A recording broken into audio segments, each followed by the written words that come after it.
breathe in, oxygen goes through the lungs to the pulmonary capillaries, travels to the aorta, down to your big toe. But what did the tissues do? Is that the diffusion? Diffusion of oxygen? So the oxygen diffuses into the tissues, and what do the tissues do with oxygen? Huh? Helps with ATP, right? Energy for the cells. ATP, right? Okay, helps with utilizing the sugar, so it needs oxygen for energy. What is the byproduct of energy? Carbon dioxide, CO2, right? CO2 goes into the blood, the patient exhales it out of their lungs, the volatile acid.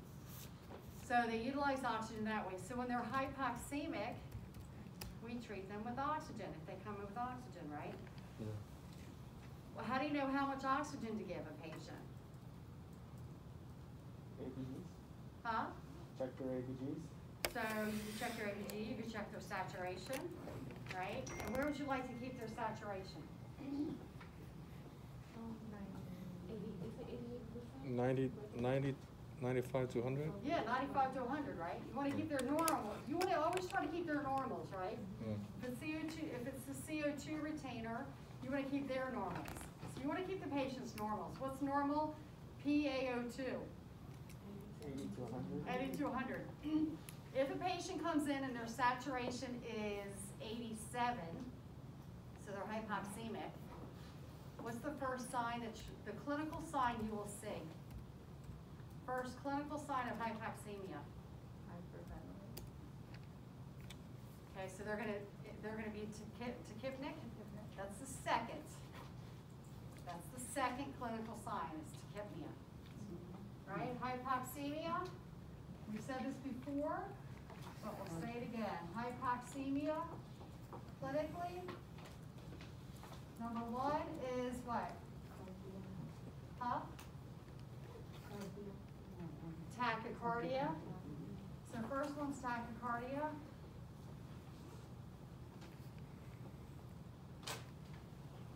And then we have tachypnea, right? So they really go hand in hand, but tachycardia is definitely first. So I've had nurses calling into the room saying that their saturation, patient saturation is dropping. Joni, come in here quick. And I run into the room, the patient's laying back, right? Heart rate's 80. Is that possible? The heart rate didn't go up, they're not tachycardic. Okay? So I changed the pulse oximeter to another finger, right? Or maybe another hand, and now my stat came back to normal. So it could be a false reading. You want to look at the signs. How else would you look if somebody was hypoxemic? What else are you going to look at clinically? Okay, if they were hypoxemic, they could use accessory muscles. What else could they look like if they were hypoxemic? Severe hypoxemia. What else would you look at? What color? Skin color. Good. So you're going to look at color. Where are you going to look? For cyanosis. So central cyanosis. Okay, this patient has black skin. Their lips are black. You have to think about this when you're taking care of a patient. Okay, the nurse just called you in. She's frantic. My patient's sats are in the 80s. Quick, come fix this patient. That's what they're going to say to you. You go in, you see her heart rate is 80, okay? Her SAT's saying 87. All right, so you want to know if that's true. So you're looking at her lips. Okay, her lips are dark color. Now what do you do? Before you go to the fingers, you're still looking at central cyanosis to tell if the patient has enough oxygen in their blood. Nasal nail? Huh? Your nose? Nope, you're not going to look in the nose. You're still in the mouth. Okay, on the mouth. Okay? Their lips are closed. Their lips are black. What do you do?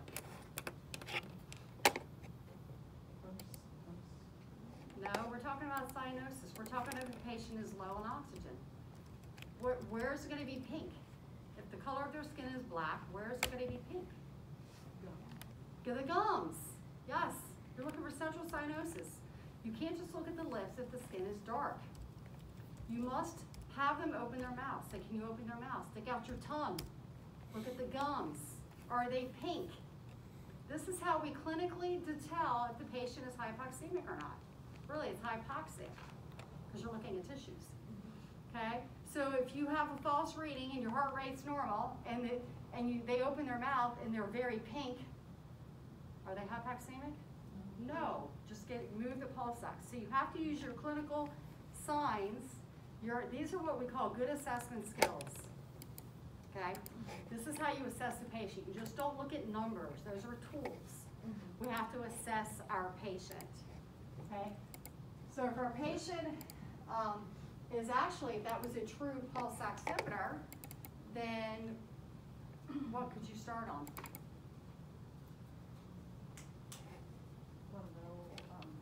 Low flow, nasal cannula. So you're going to start maybe nasal cannula, a couple liters, and if that doesn't come up, keep increasing it, right? Maybe to 4 liters, maybe to 6 liters, maybe a veni mask. Now you go to high flow. Okay?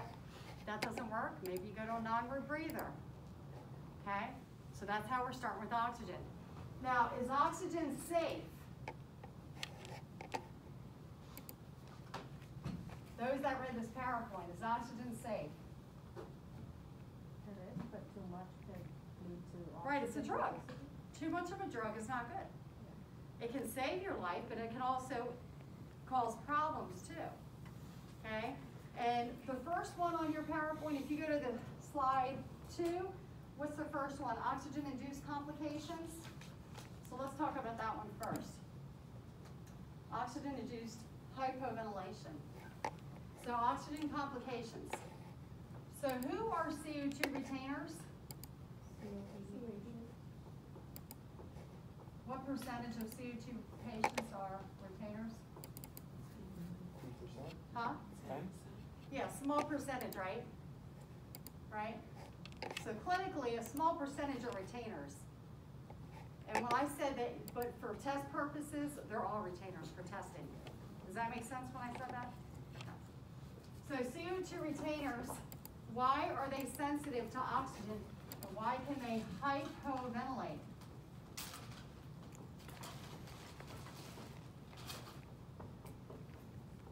Why can they hypoventilate? So before we go there, so you get an answer real quick. How do you breathe? What is your stimulus to breathe? What is your stimulus to breathe? High CO2. In the brain. So it's central chemoreceptors in your brain. Central, peripheral. Central means brain, peripheral, aortic bodies, parotid bodies. So central chemoreceptors. Why do we breathe? So you're sitting there and you're listening to one of your old professors, not me or Nina, right? And you're getting bored and you're starting to shallow breathe, getting sleepy because they're boring the heck out of you. And you're slowing down your respiratory pattern. So what's increasing? Your CO2. So your CO2 is climbing, right? Can CO2 cross the blood-brain barrier into the brain? No, but what does increase is the hydrogen ions crossover. And that causes the pH to drop. And when that brain, central chemoreceptors, see that pH drop and an increase in hydrogen ions, what does the brain tell you to do? To breathe. To breathe. So you're sitting there, shallow breathing because you're so bored, and all of a sudden you yawn. Your body says to breathe. So you take a big breath in by yawning. You're blowing off that CO2, that's why you're yawning. You're blowing off your CO2. Because your brain's felt that you were increasing your hydrogen ions in the brain. So it said to take a sigh. That's what we would call a sigh. You can do sighs on ventilators. So you're gonna blow off the CO2, and that's why we yawn. Okay, makes sense? Okay. So that's why we breathe. Now, somebody who's been retaining for a long time, like a COPD patient, okay, those hydrogen ions are crossing into the blood-brain barrier initially, right? And then what happens after 3 days? So you have a low pH and a high hydrogen ions in the brain. But what compensates for respiratory acidosis? Huh? Right, the kidneys, what do? They retain bicarbonate, right? They retain bicarb. Okay? Respiratory acidosis, metabolic alkalosis. So they retain bicarb to raise that pH up. So the bicarbonate crosses over the blood-brain barrier, right? So then it levels out that pH. So CO2 retainers no longer breathe. Their stimulus is not CO2 because they have a normal pH in their brain. Does that make sense? Yeah? So how do they, what's their stimulus to breathe? What is their, and Nina taught you this at the end of last semester. Low oxygen. What receptors are activated? Peripheral. So the central are not responding because their pH is normal, right? So it's the peripheral, carotid and the aortic bodies. Peripheral chemoreceptors, okay? They also respond to the hydrogen ions, but when the patient has low oxygen, they respond better, okay? So when you take away that hypoxemia, they have no reason to breathe, and they hypoventilate. Make sense? They hypoventilate. So where do we keep these patients? CO2 retainers. Where do we keep their sats? 88 to 90. I don't really like 90. 92? Yeah, I like 92 better. I know some books say that, but we keep it 88 to 92. That's where we keep our sats. Okay? How about the PaO2? Huh? What was COPD? Yeah, we're on CO2 retainers. So 55. 55 to 65.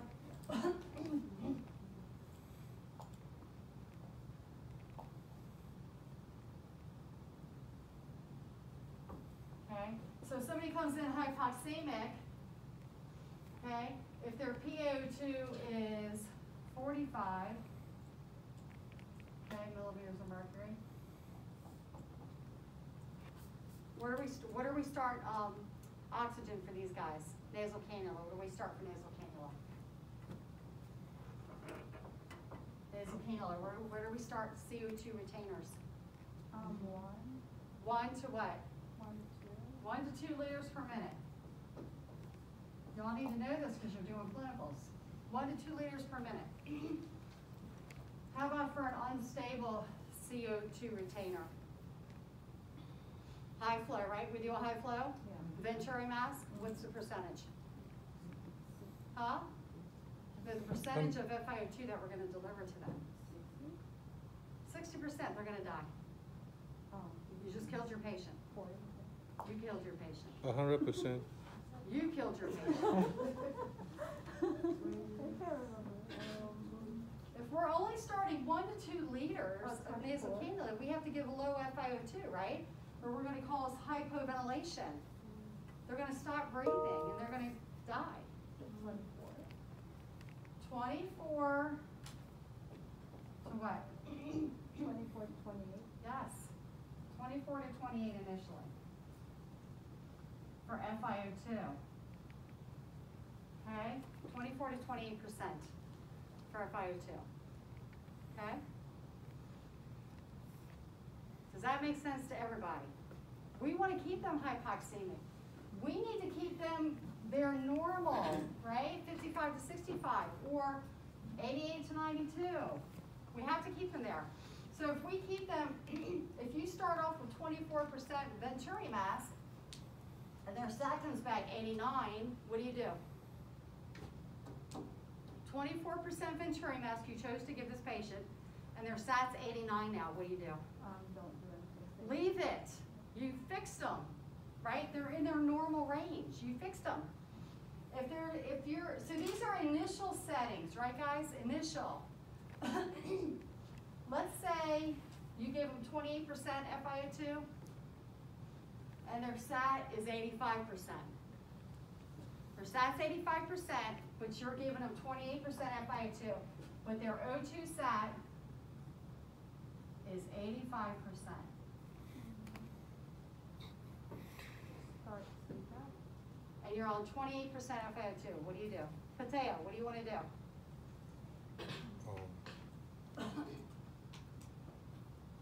You you have 28% and your sat is 85. What are you going to do? Do you want to leave them at 85%? No. Where do you want to get them? 88. Okay, so what are you going to do?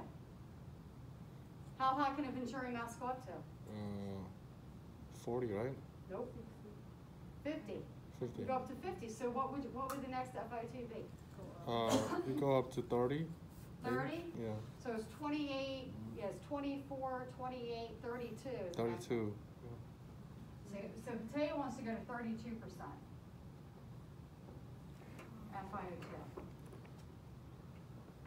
Okay, and I'm now at 86%. And you tell your instructor, well, Joni said you can't go above 28. I said 24 to 28, but that's initial. Mm-hmm. That's initial. If you got your SATs 88 to 92, stop, you're good. If you don't, you gotta keep going up. We never withhold oxygen, okay? They're gonna keep breathing as long as you keep them in that range. So their SATs 86% shown. What do you wanna do?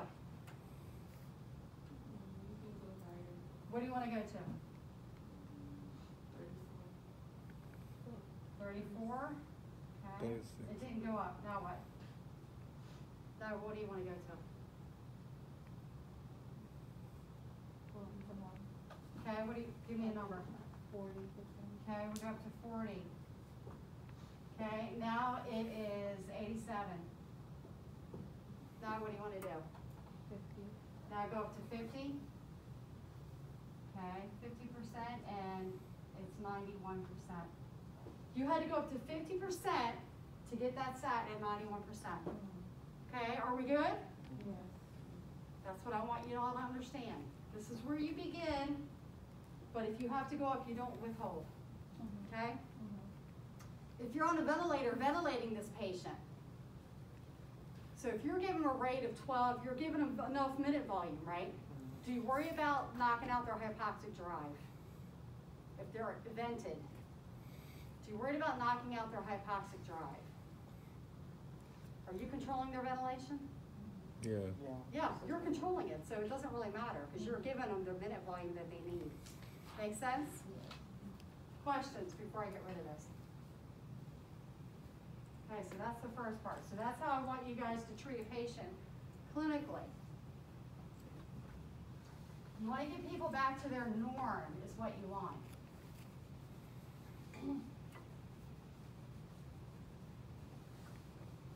Okay, so the next one is absorption atelectasis. Yep.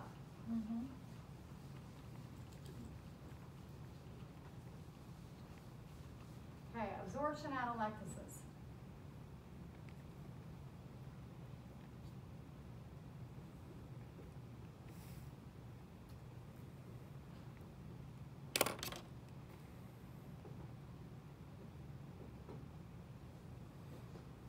What does it say? FiO2 is greater than 70%, yes? Yes. And cause absorption atelectasis. So highlight 70 because you'll see that. Higher than 70% can cause absorption atelectasis. What do you think absorption atelectasis means? What's absorption? Alveolar collapse. Alveolar collapse. So that's what atelectasis is, alveolar collapse. What do you think absorption means? Absorption.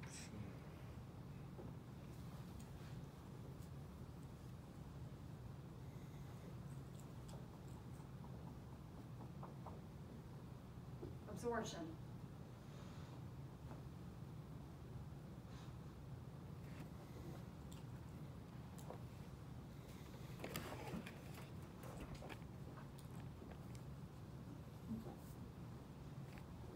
Okay, so let's take a look at this. Normal O2 in the alveolus on 21% on room air. What's normal O2 in the alveolus?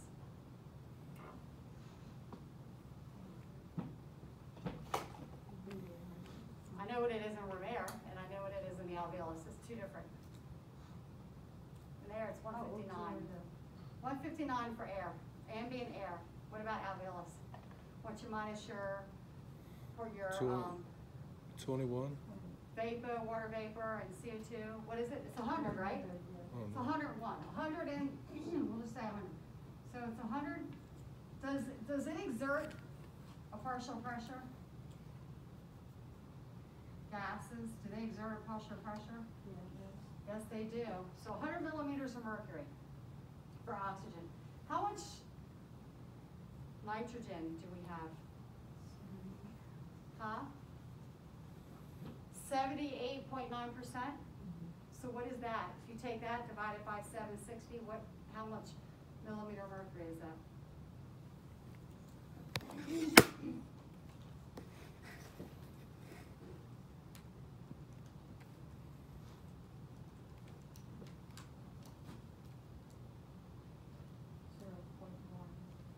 Should be 600.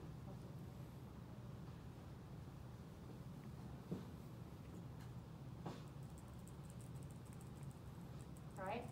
How do you get that one? Say it again.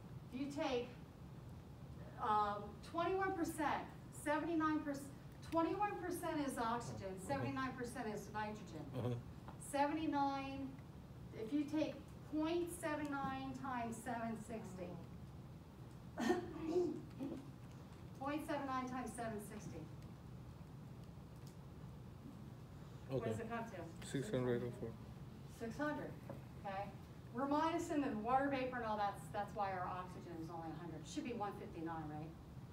Because 21% of 760 is 159. 79% of 760 is 600, okay? So they exert, I just want you to understand, they exert a partial pressure in this alveoli. Do they exert a volume? Does that gas create a volume in that alveoli? Yes, it does. There's a volume in here, okay? So what happens is when this O2, 100 millimeters mercury, when it diffuses across the AC membrane to the capillaries, right? What keeps this alveolus open? The nitrogen. There's a volume in there. Nitrogen's one thing. What's the second thing? CO2? No? See, there's not much CO2 in there. What's the next thing? What keeps our alveoli stabilized? Surfactant. So between surfactant and this nitrogen gas, that stabilizes our alveolus, okay? So we have all this nitrogen left.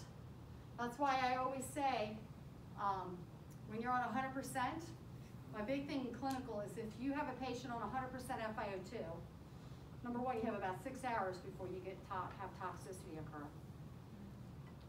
I want you to wean that FiO2 down as much as you can.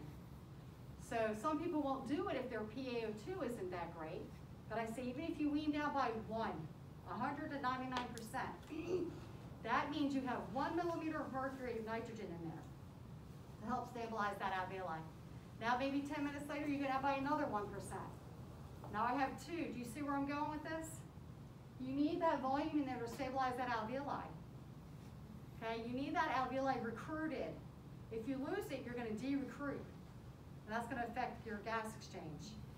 So now if we give somebody a high FiO2, let's say we give them 80% oxygen. Okay? 80% oxygen is, what did I say? Did I say 80% here? 80 and 20, yeah, 20% nitrogen. Let's say 20% nitrogen. Okay? So now it's reversed, right? We had 21% here and 79 here, so it's really reversed, right? So now I have nitrogen is about 100 millimeters of mercury, right? And this is about 600.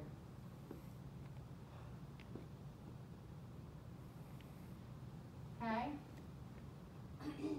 So when this diffuses across the AC membrane into the capillaries, then you don't have a lot of gas here to keep this open.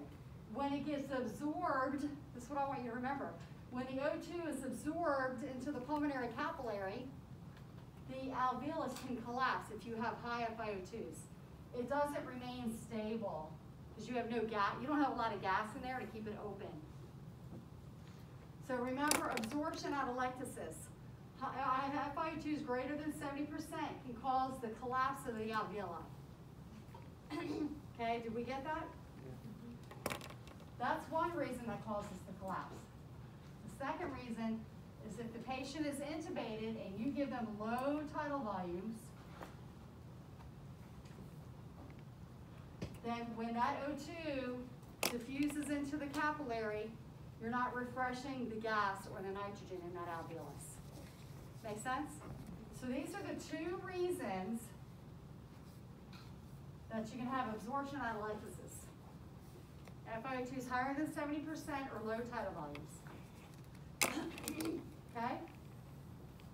So always think about decreasing your FiO2 because you want to have nitrogen in that alveolus to keep it stable. All right? You good? That's absorption atelectasis. The next one is, what's the next one? Oxygen toxicity. Oxygen toxicity. Okay, there's a couple rules here that you have to know. O2 toxicity, this is what we're thinking about all the time in ICU. Oxygen toxicity. So what are the rules it says? And FiO2, 600 is 60. keep an FiO2 less than 60, or does it say greater than 60 for more than 48 hours? Mm-hmm. You have to know these rules. More than 48 hours can cause a systemic response, injury, okay? So remember the 60 and remember the 48. An FiO2 of 100% for 6 hours can cause a response, a systemic response. Okay? So systemic responses can occur. Systemic response, which is going to cause injury to tissues. What is for 60 for 48 hours again? Yeah. All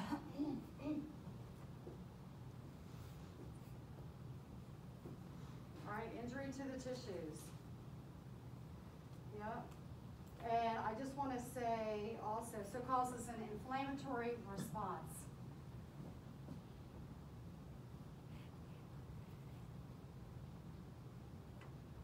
Inflammatory systemic response. Anytime you have injury to your body, you have an inflammatory systemic response. Anytime you have injury, just remember that. And we'll talk about that in a minute. Okay, you got that? Mm-hmm.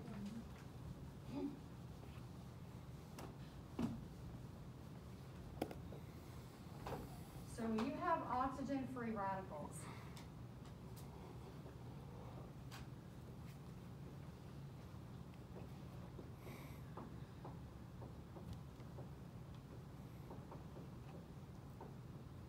Okay, when you deliver FiO2s to the body utilizes some of it, but the amount that it doesn't utilize, it's just floating around in your body.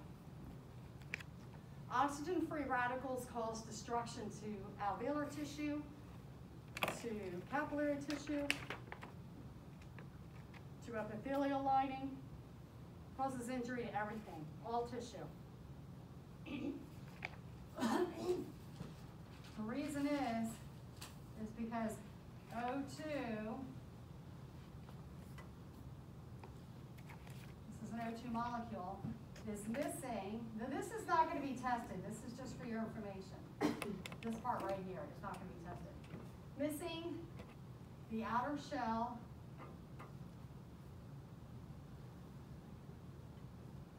2 electrons. This is for your knowledge.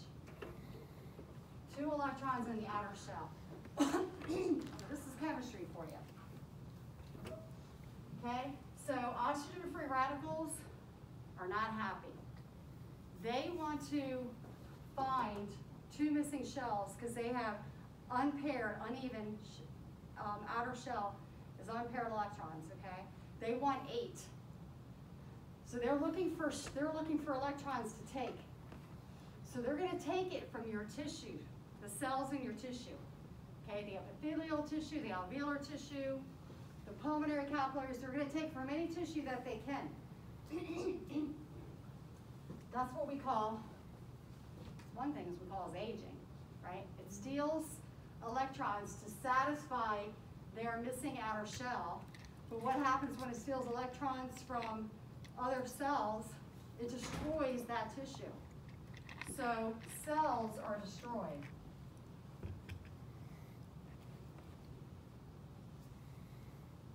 Cells are destroyed. And that's all the cells in your lining, the airways, epithelial tissue, all of it. Okay? Once cells are destroyed, we have this response, which we'll talk about in a minute. So that's why we have to keep we don't want oxygen-free radicals going around. We want to wean them off that O2 as fast as we can and get them under what toxic level? 60. We want to get them below 60%. That's our toxic FiO2. Once they're below 60%, we can take a breath and not wean so fast because they're in a safe range. This range here can cause injury and cause this response. So what do we do to combat antioxidants like in our life? What do we do?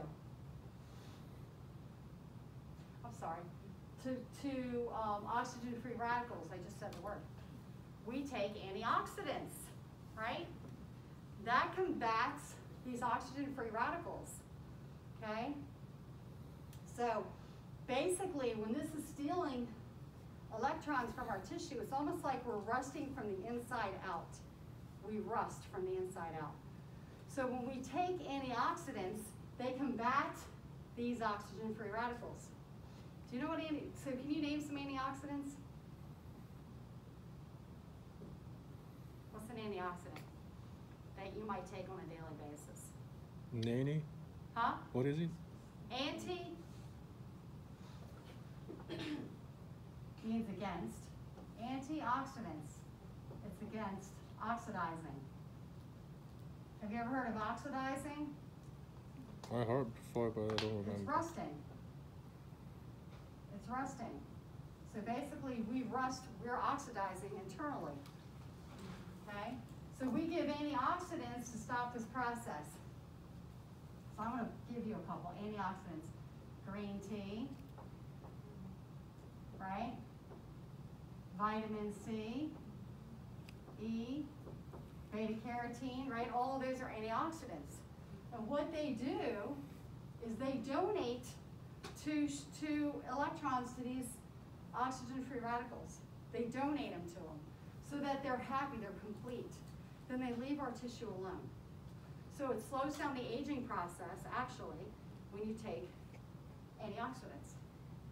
Okay? That's just a little side note for you guys. Okay.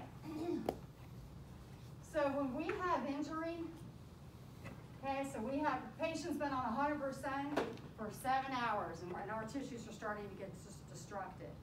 So there's injury to the epithelial tissue.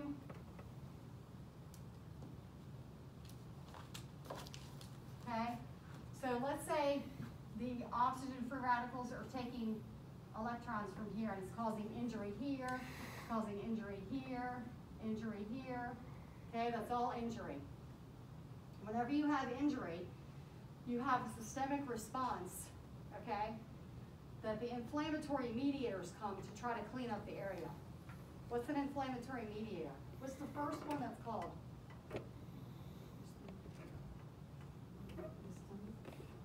Write these down. Cytokines. You've heard those, right? Yeah. You have an injury. It could be a broken leg. It could be any injury to your body. Cytokines are the first ones that are called. They come, They come from mast cells, they come from all over, okay? I put that in your PowerPoint too. From B cells, T cells, mast cells, they come out from all over to try to figure out what's happening, to fix this repair. Cytokines are the ones that call all the other mediators to the scene, okay? So cytokines cause more destruction, but when they call in neutrophils really cause destruction, okay? They cause destruction to the capillary. They cause it to become permeable to the capillaries, the AC membrane. So when this is open, can fluid leak into here? Yeah, so you can get cellular debris in here. So you can have fluid in here, okay? So if you have this inflammatory response, fluid can leak into the alveoli, creating an ARDS picture on a chest x-ray.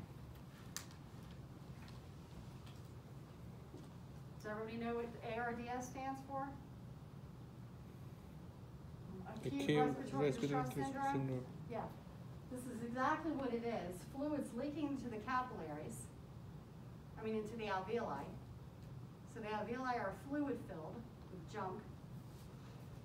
So on an x-ray, what do you think it's going to look like on an x-ray? What's ARDS you think it's going to look like?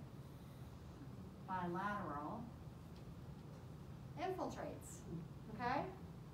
So you're going to have bilateral infiltrates from oxygen toxicity.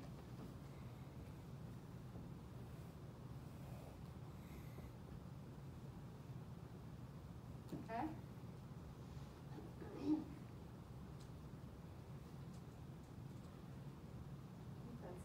I want to say one thing about ROP.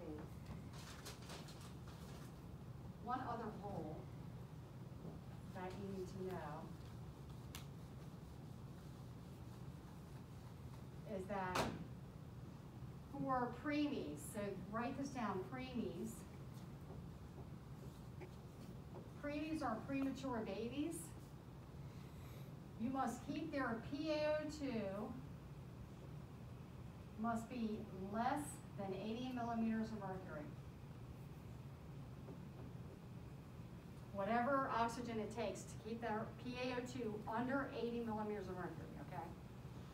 Because if their oxygen is too high, if you give them oxygen, which we used to do 25, 30 years ago, it would cause the retinas to detach. And we would cause blindness on these babies. We did it as therapists. So these kids are blind for the rest of their life. Who's the one was blind from ROP? Not Sammy, who's the piano player, singer who was blind? Who's blind? Stevie Wonder. Stevie Wonder, this is what happened to Stevie Wonder. Oh. He had ROP. Stands for retinopathy of the prematurity. Okay? All right? So we're real careful in the NICU not to give too much oxygen, especially to our preemies. All right? So oxygen is really good, but can be detrimental also. All right, I think that's it for oxygen. Any questions?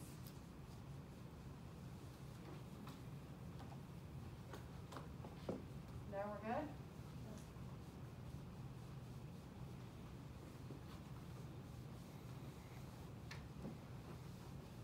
Now we're going to talk about gas distribution and pulmonary blood flow.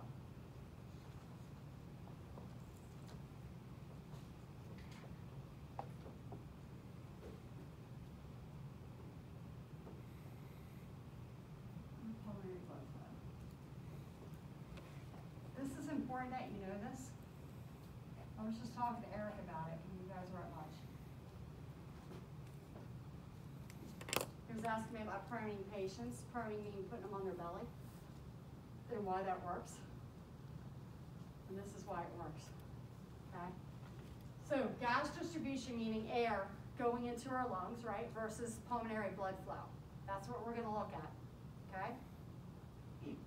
Are you on that slide? Let's go to that slide. That slide is slide 14. Okay, so go to slide 14 so that you guys can help talk to me here while I'm up here. Now you know this already. We've already talked about this, haven't we? Have we talked about this already? I think we have. Okay, so if I have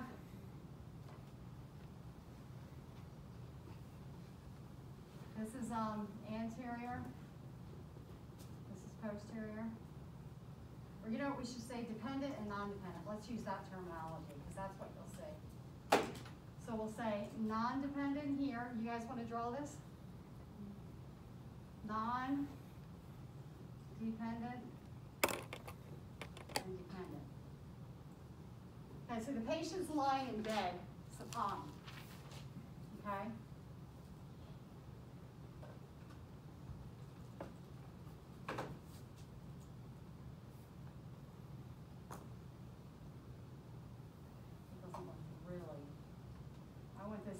This is the diaphragm I'm drawing here. I want it to look.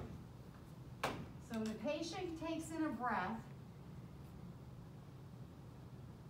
okay, that doesn't look very good either. I want this side to be longer. When the patient takes in a breath, their diaphragm is going to drop down. Let's make it more noticeable so they can do it. Let's do this. How about that? Okay. When the patient takes in a deep breath, creates negative thoracic pressure in the pleural space, okay, the diaphragm drops down, right? It descends downward, okay, because we're actively breathing. We're creating a negative pressure. The diaphragm drops down here on the dependent side. Okay, now if we take an alveolus here, and an alveolus here, and it's a non-dependent region. Okay. Okay. So we're talking about which way does the gas flow, the gas is coming in here, which way does it go when the patient spontaneously breathes in while they're laying supine? They're spontaneously breathing here. This is a spontaneous patient. Okay, they're spontaneously breathing. When they breathe in, does the gas go to the anterior or non-dependent region, or does it go to the posterior or dependent region when they take in a breath? Huh? Goes to the dependent. Why does it do that?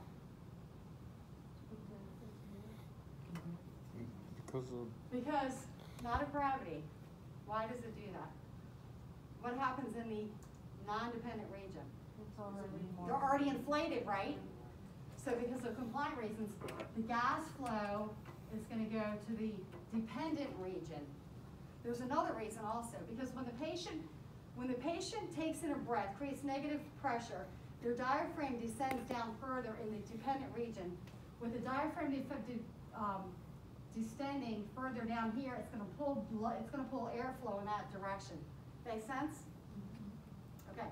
Those are two reasons why airflow goes to the dependent region. Which way does blood go? Which way do you have more blood, in the dependent or non-dependent? Where do you have more pulmonary blood flow, dependent or non-dependent? Dependent. Dependent, right? And why? You said it. Because of gravity. So you have more blood flow. So you have blood flow, and you have air equals air. You have them both in the same vicinity. So do we have better VQ matching when the patient's spontaneously breathing when they're laying supine? The air is going into the posterior region, and we have more blood flow there, right? So we have good VQ matching. So we have good VQ matching. So we're happy. Just like if we're standing upright, same thing. Diaphragm descends down, air goes down into the basis, and that's where our blood flow is, so you have better VQ matching. Same thing with laying supine. And we talk about this because our patients are laying supine. They're in bed, okay? So now, That's for spontaneous. Now we have a patient on a ventilator, and we're giving them positive pressure ventilation. Okay? So now we're going to do the top, we're going to do the bottom, but this time we have sedated the patient, okay?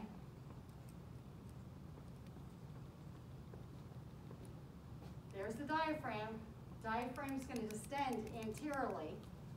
The patient is not breathing, so they're not actively contracting it down posteriorly. Okay? So when you give positive pressure ventilation on a ventilator, when we're pushing in positive pressure ventilation, think about it, I want you all to tell me this. When you're pushing in positive pressure ventilation, okay, I want you to tell me about the diaphragm. Which way is gas flow going to go? Down where the lungs are smashed, right? They're compressed, right? Because they're on the bed.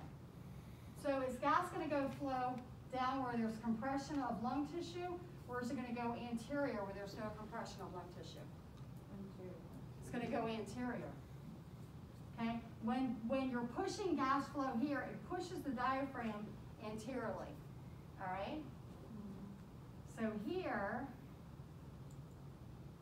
okay?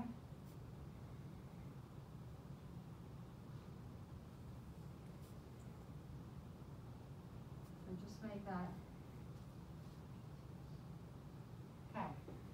So gas is flowing anterior to the non-dependent region. Non-dependent, dependent.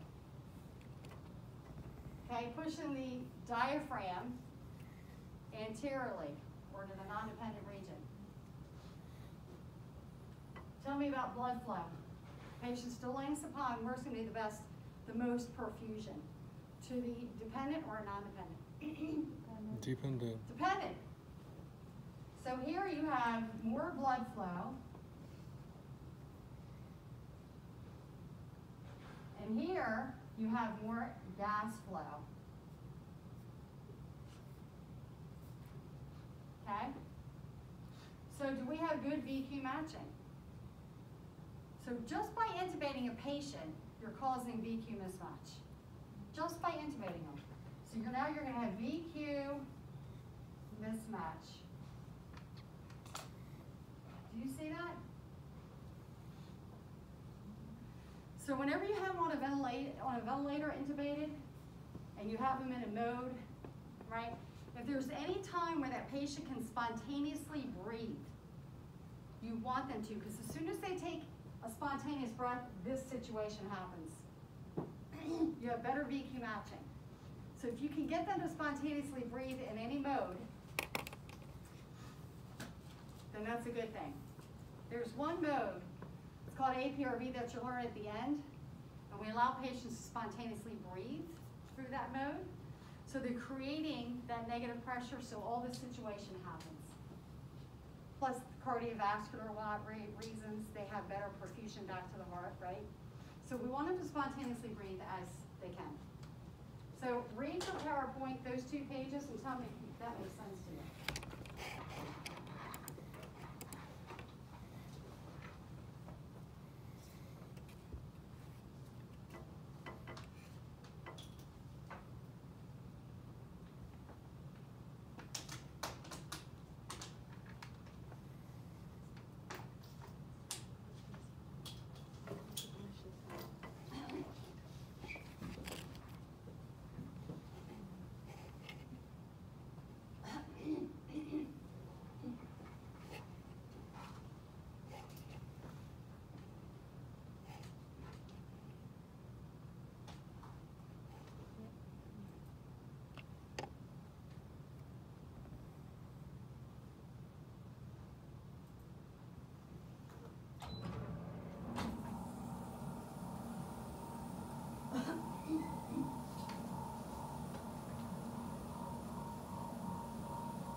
can find my clicker in my office.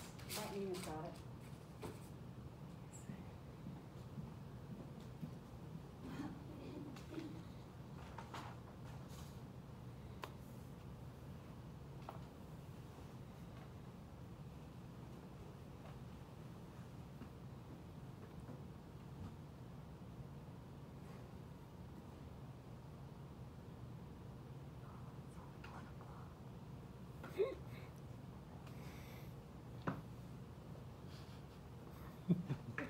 You okay, Demi? It's only 1 o'clock. I was like, what? I thought it's already 2. No way.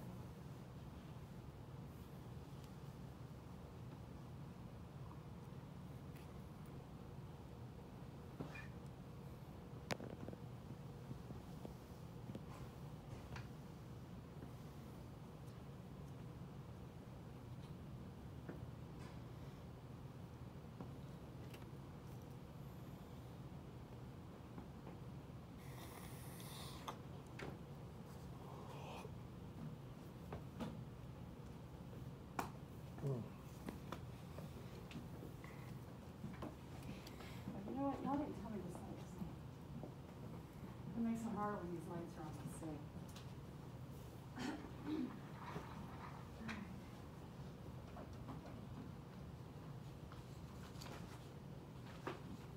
Okay, does everybody see that? Understand that? Yeah.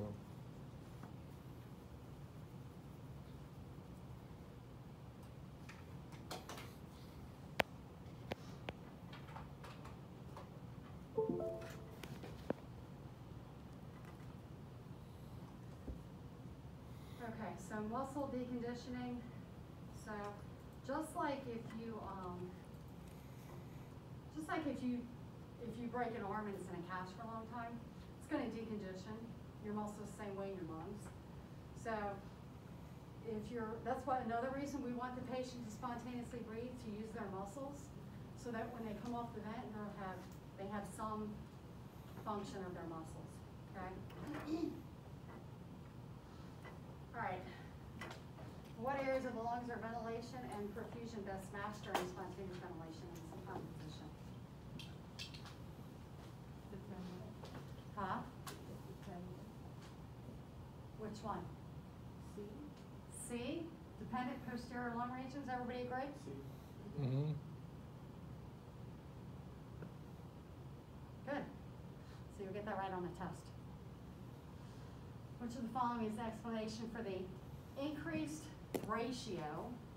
Okay, so high VQ, right? Is that dead space or shunt? Increased ratio. Dead space. Dead space. What does dead space mean? What is that? I forgot. The difference between. It's always ventilation to perfusion. It's Yeah. the relationship. So more volume or ventilation, more volume or ventilation to perfusion, right? So it says, which of the following is the explanation for an increased ratio when excessive positive end expiratory pressure is used? PEEP. So think about it. If I'm over PEEPing my alveolus, you have capillaries that surround that whole ball.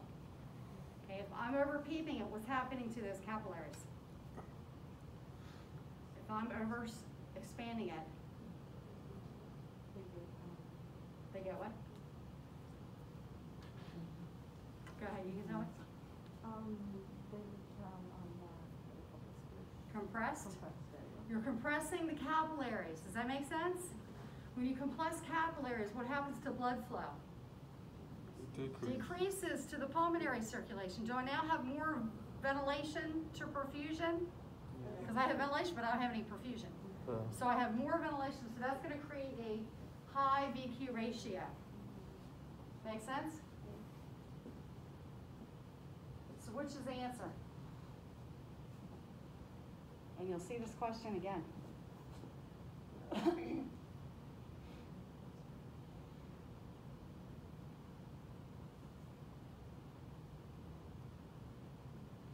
What do you think, Henry?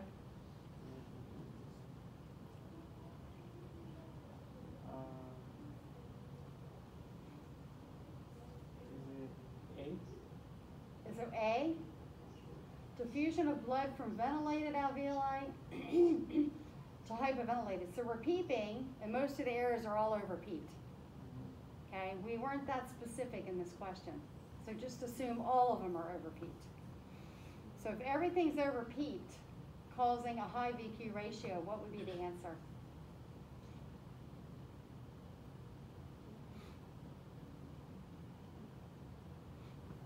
All 300 million alveoli are over PEEPed. It's telling you that in the question.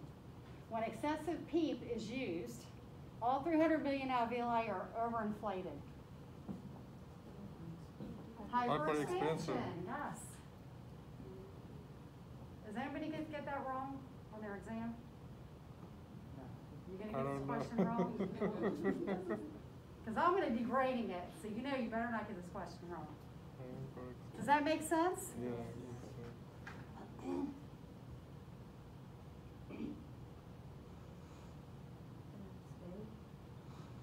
Oh no, PS. So which of these ventilatory modes support is muscle atrophy most likely to occur? So that means the least support, right? Muscle atrophy. No, that means the most support. Patient's not using their muscles. So which one's most support? D? D, that's pressure support. Patient spontaneously breathing. Oh, okay. Which one's giving more full support? Does everybody agree? Volume AC? Every breath is fully total right? Total volume? Make sense? Okay. Now we come to some fun stuff. Villi and valley. All right? These are lung injuries that occur. And I'm going to teach you the difference between villi and valley. Okay? Ventilator-induced lung injury is villi. Valley, ventilator-associated lung injury. All right? And we want to do lung protective strategies so we don't cause these injuries. Okay? Villi, right next to villi, villi can cause a systemic inflammatory response. Villi can cause a systemic inflammatory response. Valley cannot.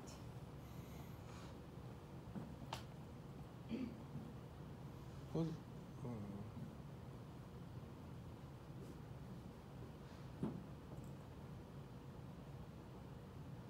Valley lung, ventilator-associated lung injury cannot cause an inflammatory response.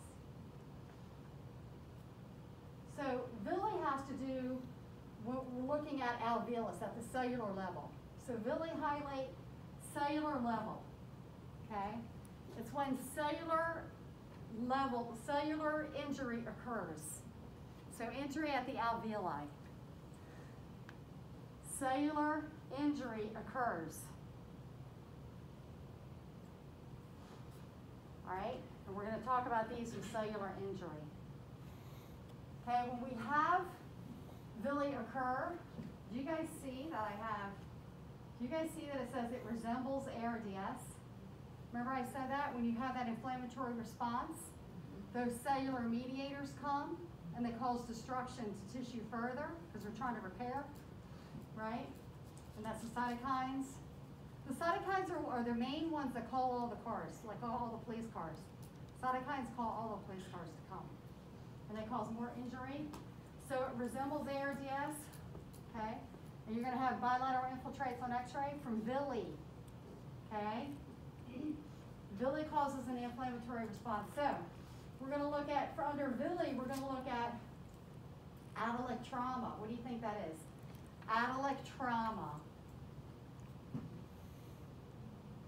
Atalic trauma. High pressure. Atelectasis, right? Yeah, so you're opening, on inspiration, the alveolus is opening. On exhalation, they're totally collapsing down, okay? When they totally collapse down, what do you think happens to the surfactant that was in it when they collapse down? That surfactant that was in lining that alveolus by the type 2 cells, it gets squeezed out like jelly out of a little jelly bag. It gets squeezed out, okay? So you lose your surfactant. You lose the stability of that alveolus. So you don't want to collapse down those alveoli. You want to keep them recruited. So that's one thing it can cause. So we're going to look at atalic trauma, opening and closing of the alveolus. That causes injury. Vascular endothelial injury. Vascular endothelial. What does endothelial mean of the vasculature? Under. The endothelial lining of the vessel, right? Okay, so you're going to cause injury when you open and close. You're going to cause injury between alveolus, and I'm going to show you that in a minute. Volutrauma is when you overstretch those alveoli. Okay, when you overstretch them, you can cause injury to the alveolus and cause systemic response. And then biotrauma is a result of volutrauma. Okay, biotrauma is a result of volutrauma. Okay, this is just showing you the difference between the two. Valley, it's positive pressure ventilation, and it's injuries that are associated because the patient's on a vent. Okay, so we're going to talk about barotrauma. What's baro mean? Pressure. Barotrauma is pressure. So barotrauma, air trapping, right? You can cause air trapping, right? On a patient, if you don't allow for a long enough E time, you can cause air trapping. You can cause ventilator dysynchrony if you're not in sync with the patient's breathing pattern, right? And you can cause VAP, which is at the end of this PowerPoint. So those are things that are associated. Do they cause an inflammatory response? Katea, does Valley cause an inflammatory response? Yeah. No, only villi. I said that in the beginning. Only villi causes an inflammatory response. Valley does not, because villi's at the cellular level. I'll write it. Oh my God. Write it down. Okay, there's your difference between villi and valley. We're going to talk about these different ones, okay? So we're going to start off with villi. All right, so we're going to start off with atalic trauma. Your goal in ventilating a patient is to recruit alveoli, guys. Is to recruit alveoli, keep them open, and don't allow them to fully collapse when you exhale. Do your alveoli fully collapse when you exhale? No. No, because you maintain an FRC. So if you have a sick alveoli that wants to collapse down very quickly, right, we want to keep it recruited. How are we going to keep it recruited? What will we do to keep it from collapsing on exhalation? Huh, Joby? What kind of positive pressure? What's it called? On exhalation. We keep a certain amount of pressure in the lungs on exhalation so we don't lose those alveoli. PEEP. Good, Yorda. We're going to give them PEEP to fix atalic trauma. That's the fix, is PEEP. Okay? So let's first look at this injury. So this is at the microscopic level, villi, and they do studies on animals to find out what pressures are harmful, what pressures are safe, and they can't do it on people because it causes injury, so they do it on animals. Atalic trauma. So when we have repeated alveolar collapse and expansion of alveoli, that acronym is called the race injury, okay? Do you see that, Katea? Mm-hmm. So this is under atalic trauma. So if we have inadequate PEEP levels, let's say we have 5 of PEEP, and the patient has a very non-compliant lung. So on exhalation, those alveoli collapse down, all right? And then you give them another breath, and they reopen. And then they fully collapse down, and then they reopen. That opening and closing causes injury to those. You lose surfactant, but you also cause injury. So that's called the race injury. That's atalic trauma. Okay, that's called the race injury. So it can happen for 2 different reasons. Inadequate PEEP, or if you have low tidal volumes and you're not refreshing that gas in the alveoli. Those are the 2 things. Highlight those 2 things. Okay, when we have the race injury, These three things here occur during the race injury, okay? When you open and close, let me go to that and then we'll come back to that. So when you have a sick alveoli next to a healthy alveoli, all right? If you give a positive pressure breath, which way is that gas flow going to go? To the healthy or to the sick? Huh? Both goes. It's going to go to the healthy, right? Gas takes path of least resistance. So it's going to go over here. It's going to over-distend this alveolus, causing injury, and it's going to underinflate this one. So shear stress, see the alveoli are like a bunch of grapes, right? Mm-hmm. So when this is the septum here between alveoli. So when they're opening and closing at different rates, it causes shear stress in between the alveolus. Here, there's no shear stress because these are both healthy alveoli. They open and close at the same rate. But here, it's not opening and closing at the same rate. Okay, so this one collapsed on exhalation. You're inflating it. It's inflating at a different rate than this was inflating. Okay?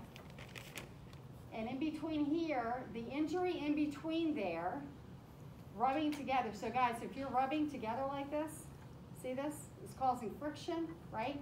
Opening and closing. You're causing friction between the alveoli. Okay?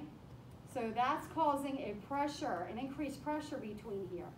So you know how we measure our plateau pressure? We have to keep it under 30 centimeters water pressure for safe working pressures, right? Well, if we don't keep that alveoli recruited, even though we're looking at our vent, we say, well, our plateau is under 30, we're safe. We're looking at, that's what we call macro ventilation. We're not looking down at the cellular level. This is looking at micro ventilation. What are we doing to those alveoli? Okay? By not keeping them recruited, we're causing the stress in between, which is called shear stress, because they're opening and closing.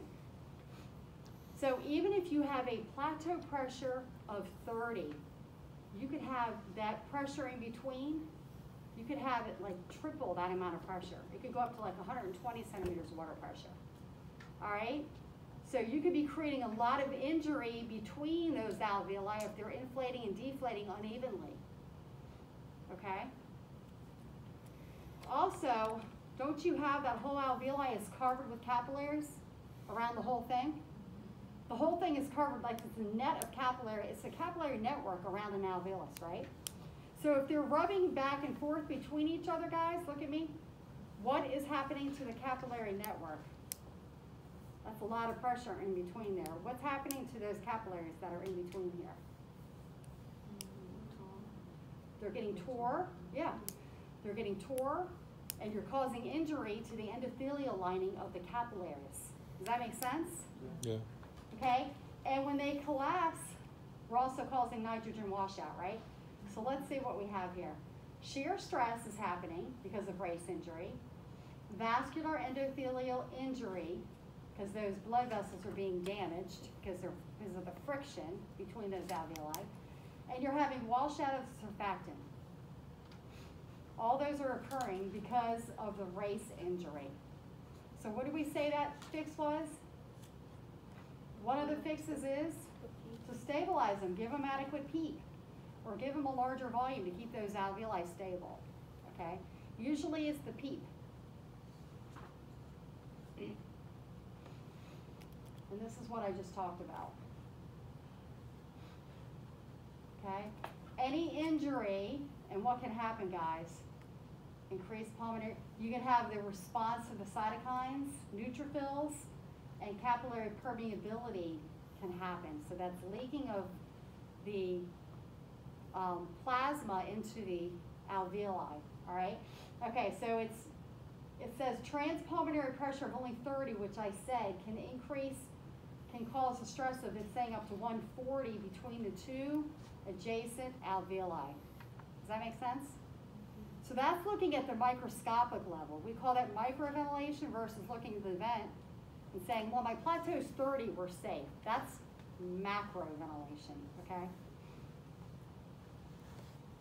All right, we already talked about all this. This is a picture of a red blood cell actually popping through because it was the endothelial lining was ruptured and it's popping through to the pulmonary. Isn't that crazy?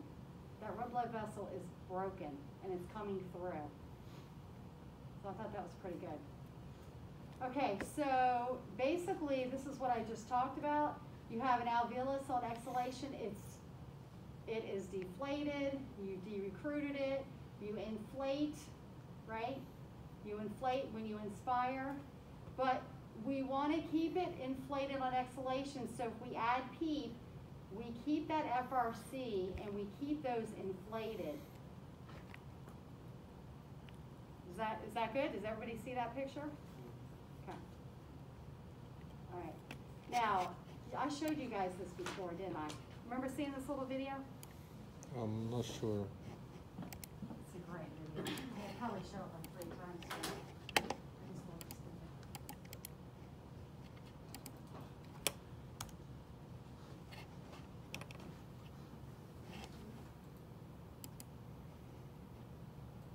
Remember this was PEEP is 0 here. How you're going, you're opening, closing, causing the race injury, opening and closing, which is alveolar trauma. We don't want them to open and close. You lost all that de-recruitment. You see that? Now, PEEPA 5, you gain more alveoli on exhalation, but they're still de-recruited. 10, look at this. So now we're keeping some of the alveoli. They're not all collapsing down. We're keeping some of them. So our race injury is diminishing. Okay? We want to recruit all of them and keep them all open to have a good FRC. This is 15 of PEEP. See how now we're starting to keep them? We're not losing them on exhalation. The sicker or more non-compliant the alveoli, that's how you want to ventilate, right here. You see that? That delta P, when they're opening, is very small. You want a small delta P so you don't cause injury at the acinus level or the lung tissue. Does that make sense? Yeah. This really tells it all.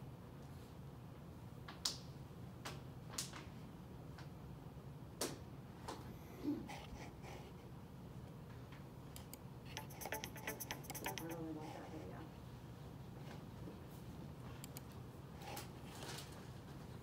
All right.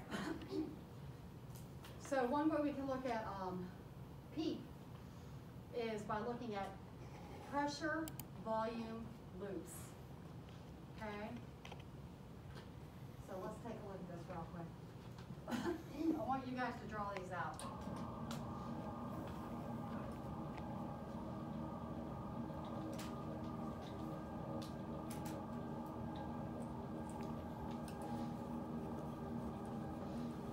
So everybody draw out your PV loop. So you know how we have pressure times scalars? We have all the scalars. Scalars are good. They tell us a lot of information, but the loops tell us a lot also.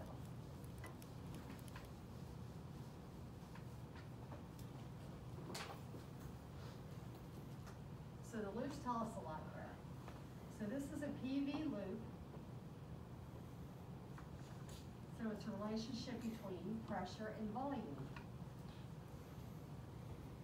Okay? So this is going to be pressure on the x-axis. And this is volume on the y-axis. Okay?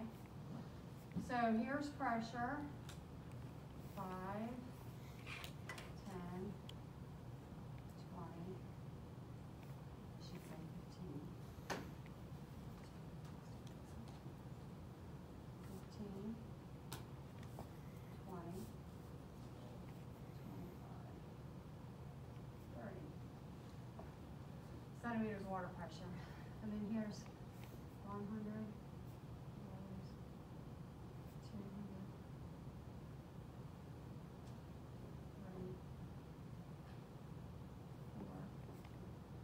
you're plotting volume and pressure, okay? And let's just say, let's do this.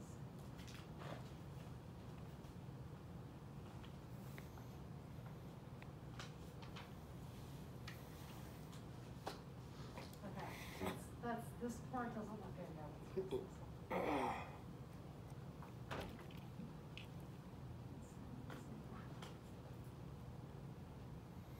Okay, so it should kind of look like a football. That's what we call this, PV look. So PV look should look similar to a football. Okay, this is pressure going in, and this is volume. All right. So as the machine opens the inspiratory valve, and pressure starts to go in, you see how it's still very linear, horizontal? It really hasn't hit that critical opening pressure till it gets to about, and this is just an example, all right? Till it gets to about almost 16, maybe. See how it starts to go more vertical, okay? So pressure's going in, it's like opening, it's like putting pressure in a balloon. You're blowing up a balloon, and you're just pushing all this pressure in, and then all of a sudden it pops open. When it pops open right here, okay, circle that, that's what we call the critical opening pressure.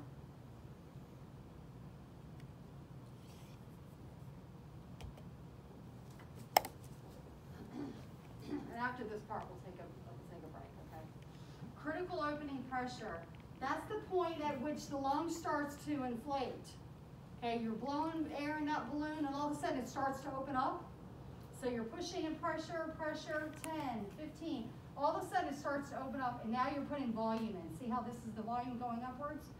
Now volume's going in, along with a little bit more pressure. But now volume's going in. So this first notch here is what we call the lower inflection point.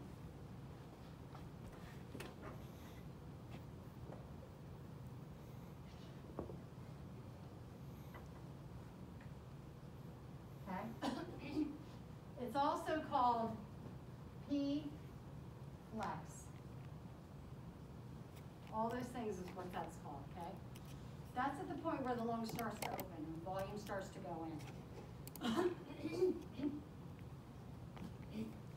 This point, when all the volume has gone in, is called the upper inflection point, or P max. Upper inflection point, or P max. This is lower inflection point, or P flex. Okay?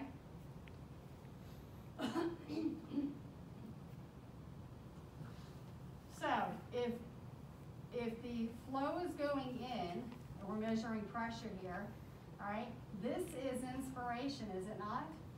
This side is inspiration. So you're going to write down inspiration here. The breath goes in, we're reading pressure, now volume's starting to go in. This is inspiration. This is at the point where the volume is in the lung, okay? That's called P max, or upper inflection point. That's a P. On the inspiratory limb. On inspiratory limb.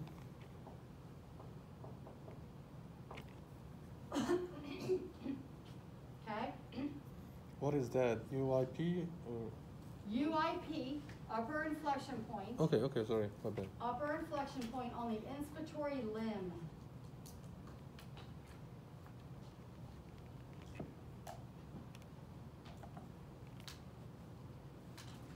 So now, the volume has gone in, patient is starting to exhale, okay? Patient starts to exhale, so this is the expiratory limb, right guys? This is the expiratory limb. You have to know inspiration versus exhalation, okay? This is the expiratory limb.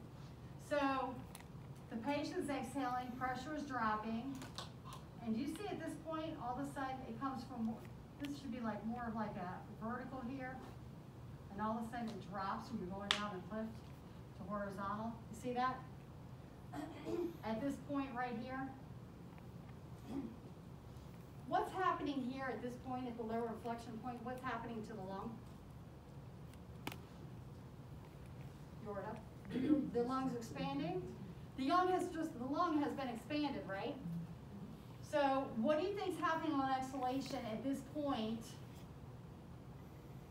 when we start going down the hill? The lung is being deflated. The lung is starting to close down and deflate. Okay? By the way, during inspiration, even though the critical opening pressure is open that long, it recruits all along inspiration. As you put that volume in, alveoli all along this whole inspiratory limb are being recruited. Same thing, when you exhale, you de-recruit all along the way, but this is the critical closing pressure, I guess you could say. That's when the lung really starts to close up. Okay? So this is the upper inflection point, UIP, of the expiratory limb is right here. Okay? So we use this a lot, the PV loops, to look at how we're going to set our PEEP. Okay? So how we used to do it, and it's still tested on your boards, is we would say, where is your lower inflection point? And let's say if it's 16, you set PEEP to higher than your lower inflection point. Okay? So if your lower inflection point is 16, where are you going to set your peak? 17, 2 higher. Right? 2 higher. Because we know that it opens at 15, so we're going to set it 2 higher. All right? That's a board question. 2 centimeters higher than your lower inflection point, okay? Any questions about that? Pataya, you got that? Yeah. But then they started looking, they're like, well, this is the critical opening pressure point at which the lung starts to open. But then let's look at where it's closing on exhalation. So at exhalation, do we want to allow it to go down the steep portion of the hill and allow it to really collapse down? No, what will happen if we allow the alveoli to collapse all the way down and reopen? What do we call that? The race. So if we allow it to collapse all the way down and reopen, we're causing the race injury, right? So we don't want that. So they kind of stopped looking at the lower inflection point on the inspiratory limb, and they started looking at the upper inflection point of the expiratory limb. And now they set it 2 to 3 above the upper inflection point on the expiratory limb. You must say on the expiratory limb to be correct, because there's an upper inflection point on the inspiratory limb. Okay? So it's 2 to 3 centimeters above the upper inflection point on the expiratory limb, because we don't want the lung to totally close down. So we want to keep it open. So now that's where they look at clinically to set peak. Okay? What do we call it? This one? This is the upper inflection point on the expiratory limb. This is the upper inflection point on the inspiratory limb. Okay?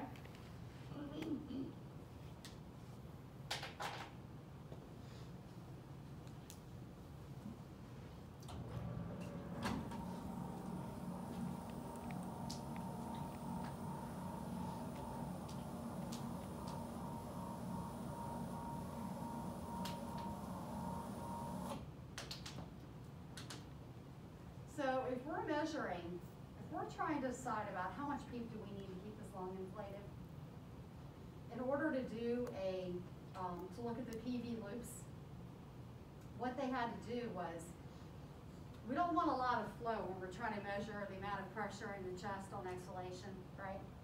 To see where the lung opens and where the lung closes. So we don't want a lot of flow. So they they took the flow out of the equation, and they do what's called a slow volume loop study. I'm going to go back to that. I'll go back to that. So they do a slow volume loop study. Okay, that way they take out the flow because they want a quasi-static curve. That means they just want to measure the pressure in the chest to see how much PEEP is needed for that lung to stay open. So they provide a fixed flow at low, it's 2 liters per minute. All right, now not many ventilators can go to 2 liters per minute, right? So you're not going to see the study very often done in the clinical setting. The only one that we know of is the Hamilton G5 that can go to 2 liters per minute. So your patient can't be awake or assisting on the ventilator when you're doing this. It needs to be a fixed situation where there is barely any flow. Patient's got to be square wave flow pattern in volume cycle ventilation. And let's look at this here. So there's no flow, so they're measuring a PV loop, right?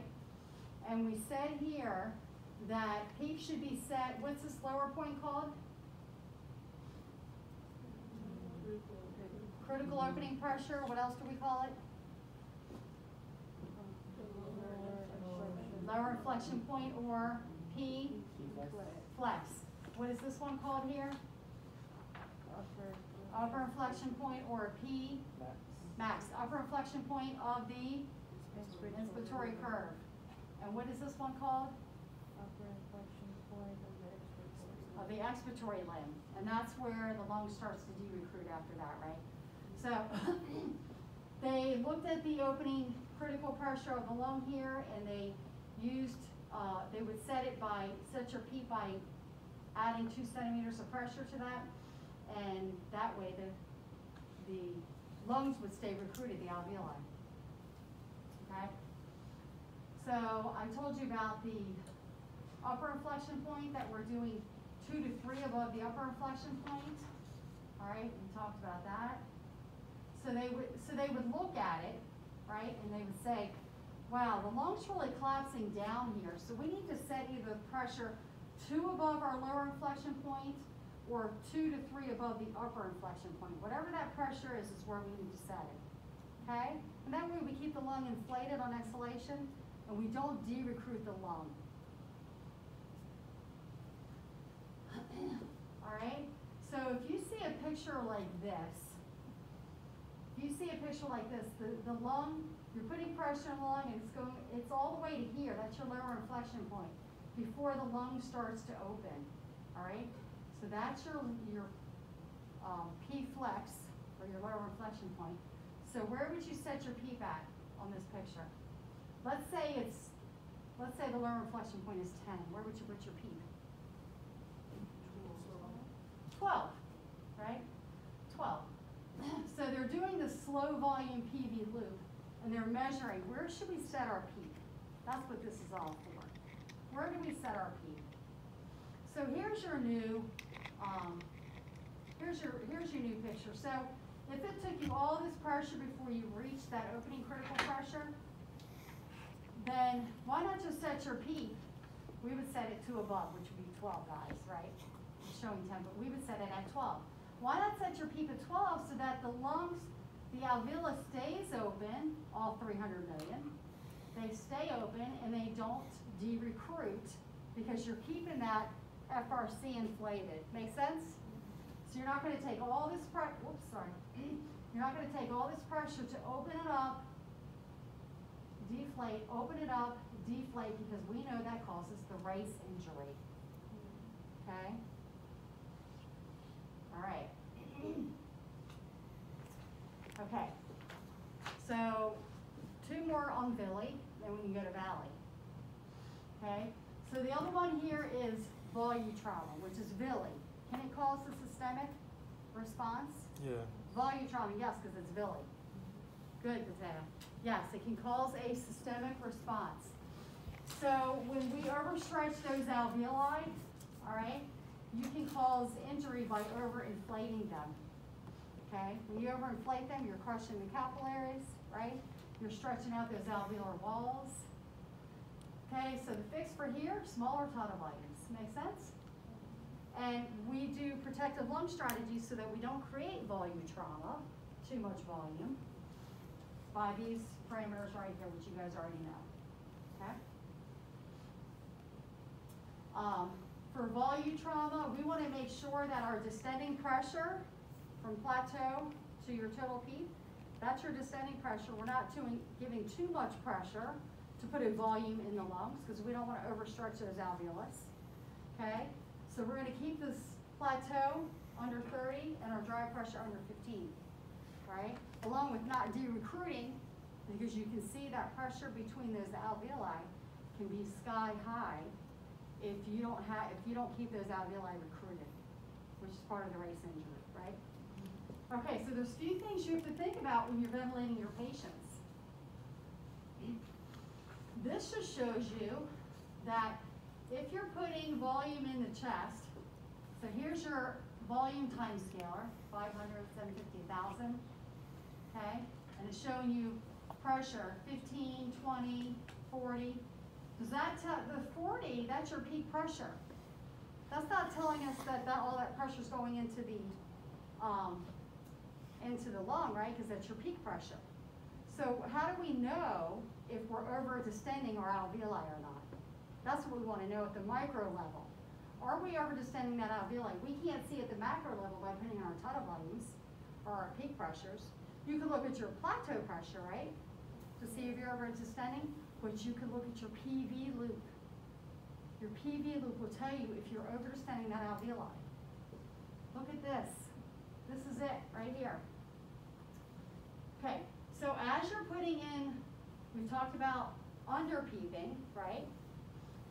So as you're putting in volume, we're putting in volume. This is your upper inflection point on the inspiratory curve. Once you reach this, and if pressure keeps going in but not much volume, see how it's creating like a duckbill here? That means pressure's going in, but you don't have any more volume going in because you've stretched those alveoli to the max. So you're causing stress on those alveoli. It's called alveolar stress. All right. So this means you're over distending.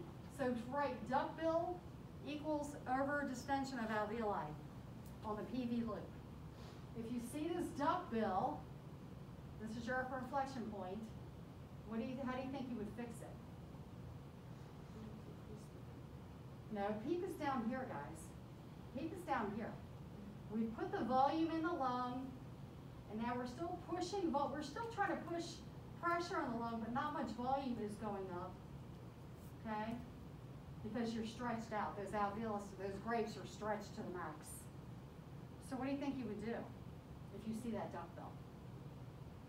Is that too much volume for that lung? Yes. So what are you going to do?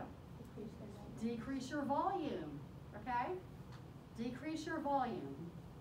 If you're in pressure control ventilation, you're going to decrease the pressure, which puts the volume in your lung, okay? So this is what we look at in the neonatal world. We always have our PV loops on, and if you see a duckbill, you're going to cause injury to those babies' lungs, volume trauma. And volume trauma leads to biotrauma. Okay, so that's your duckbill. That's another picture of a duckbill. Pressure keeps going in, but really no more volume's going in. So is that necessary to put all that pressure on those alveoli? It's not even necessary.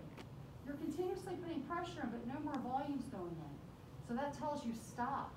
At the upper inflection point, stop. Okay? Don't put any more volume in.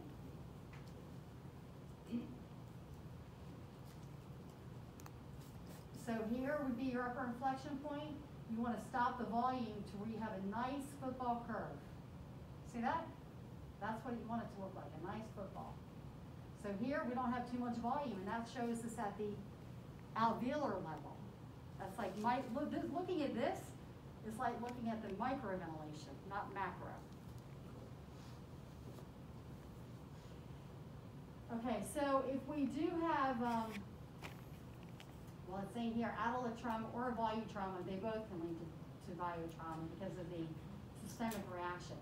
So anytime you have a systemic reaction, okay? Those cytokines and the neutrophils, they cause destruction, but they can also get back into the circulation and go to organs. When they go to other organs, that's how people go into multi-organ failure. Okay, it's called MODS, multi-organ failure. Multi-organ dysfunction syndrome, called MODS. So people don't die of ARDS, they die of multi-system failure. And that's from systemic response going to other organs and injuring the other organs. So it's our job, right? Not to allow atelect trauma or volu trauma to occur, because they can lead into biotrauma and the patient can die. So we have a lot of responsibility on our heads. Go ahead and read that.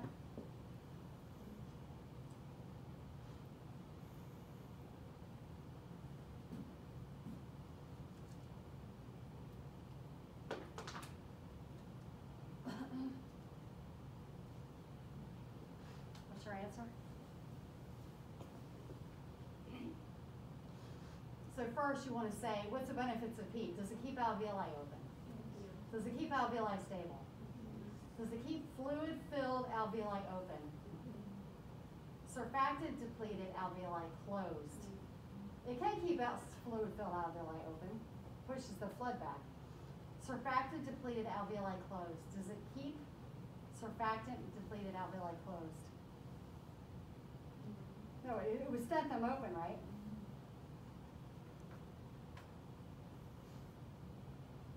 As it says, except. Always look for the word except. Okay?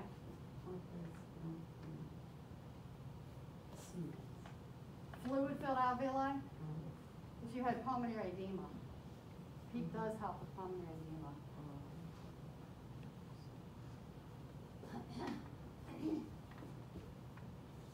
This is a harder one. So we're talking about PEEP, the benefits of PEEP. Do they increase the PaO2 for given FiO2? PEEP? Do they increase the PaO2 for given FiO2? If I have 50% and I add PEEP, is that 50% going to get me a higher, is that PEEP going to get me a higher PaO2 because I've recruited more alveoli? Yes, yes, right? Increase lung compliance. Does PEEP help to increase lung compliance? Yes. Decrease shunt infraction. Does it decrease the shunt fraction? Yeah, it decreases my shunt, right? Because it opens those alveoli. It recruits them. Increase FRC. So that's how you have to look at it. Okay?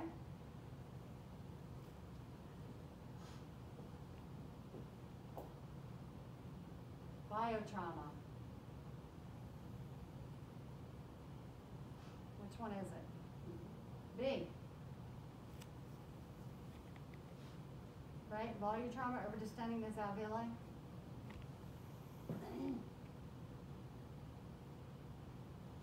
Alveolar tissue and pulmonary capillary injury is caused by which of the following? Alveolar tissue and capillary, remember alveolar tissue and capillary? B?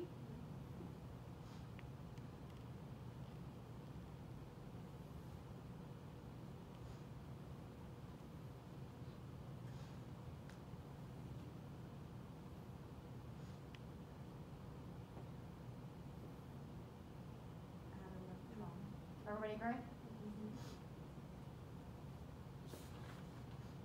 So far, y'all have 100? Billy, associated with what? Did I talk about air trapping with Billy yet? Yeah. Did I talk about, no I didn't. Did I talk about ventilator patient asynchrony with Billy? Did I talk about ventilator associated pneumonia with Billy? Did I talk about biotrauma with Billy? Yep. Okay.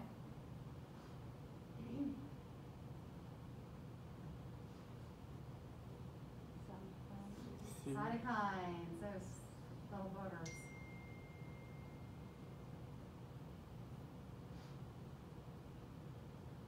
So low oxygen content, you can cross that off. Sometimes when you don't know, cross it off. Low transpulmonary pressures, that's silly. Increased alveolar recruitment, that's silly. So just by default, you know the answer, right? Alveolar overdistension. So sometimes if you don't know, cross off what you do know, and the answer will come to you. Okay, so now we have to go back. So I have to talk about hysteresis.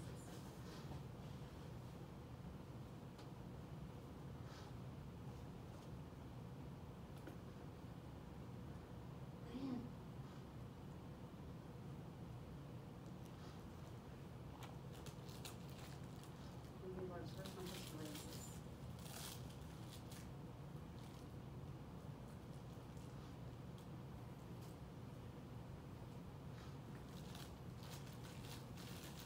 Did I pass it, guys? It's like 35. It's, let me come back and look at the show. It's 35?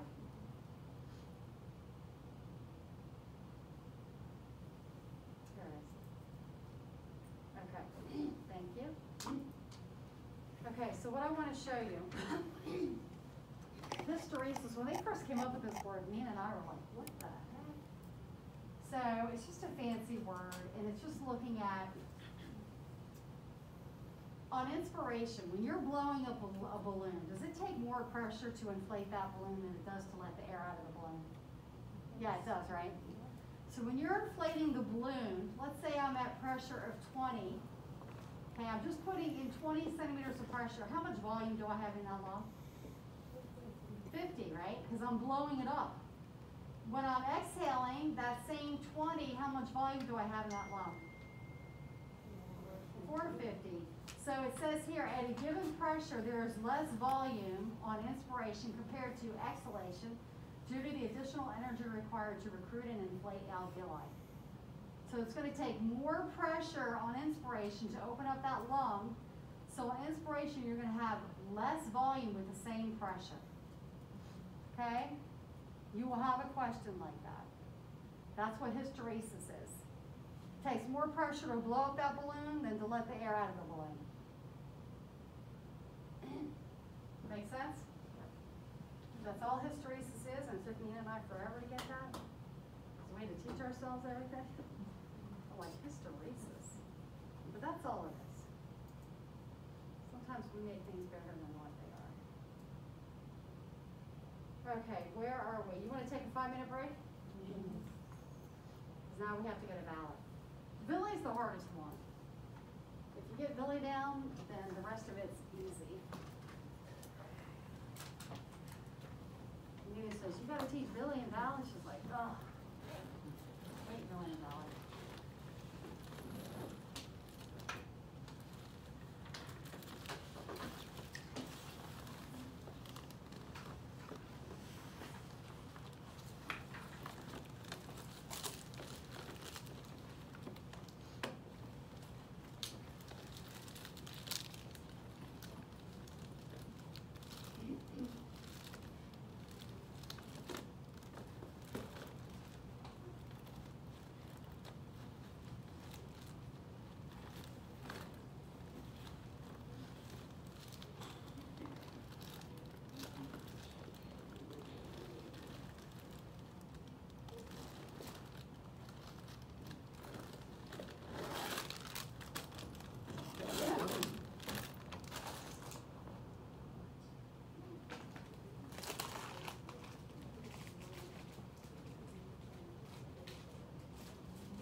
time is it? 2? 1:56. Yeah, 2 o'clock. All right, I told you it was a 3-hour lecture, didn't I tell you? Yeah. But I don't think it's gonna take an hour to get through all this. I tell you, you didn't remind me to give you a break. I know it, but I don't want to say. You did, usually you do. I know. You're pulling back on me. All right. Okay, well, at least we got through that part. That's the hardest part. So ventilator associated, does this have anything to do with the systemic response, inflammatory response? No. Patea? No. No. Valleys, those things that happen because the patient's on a ventilator, okay? All right, so let's take a look at barotrauma. Can somebody give me an example of too much pressure in the alveoli, what could happen? Especially, it says here, the distal non-cartilaginous airways or alveoli. What could happen if you have too much pressure? So you have too high of a plateau pressure. What could happen?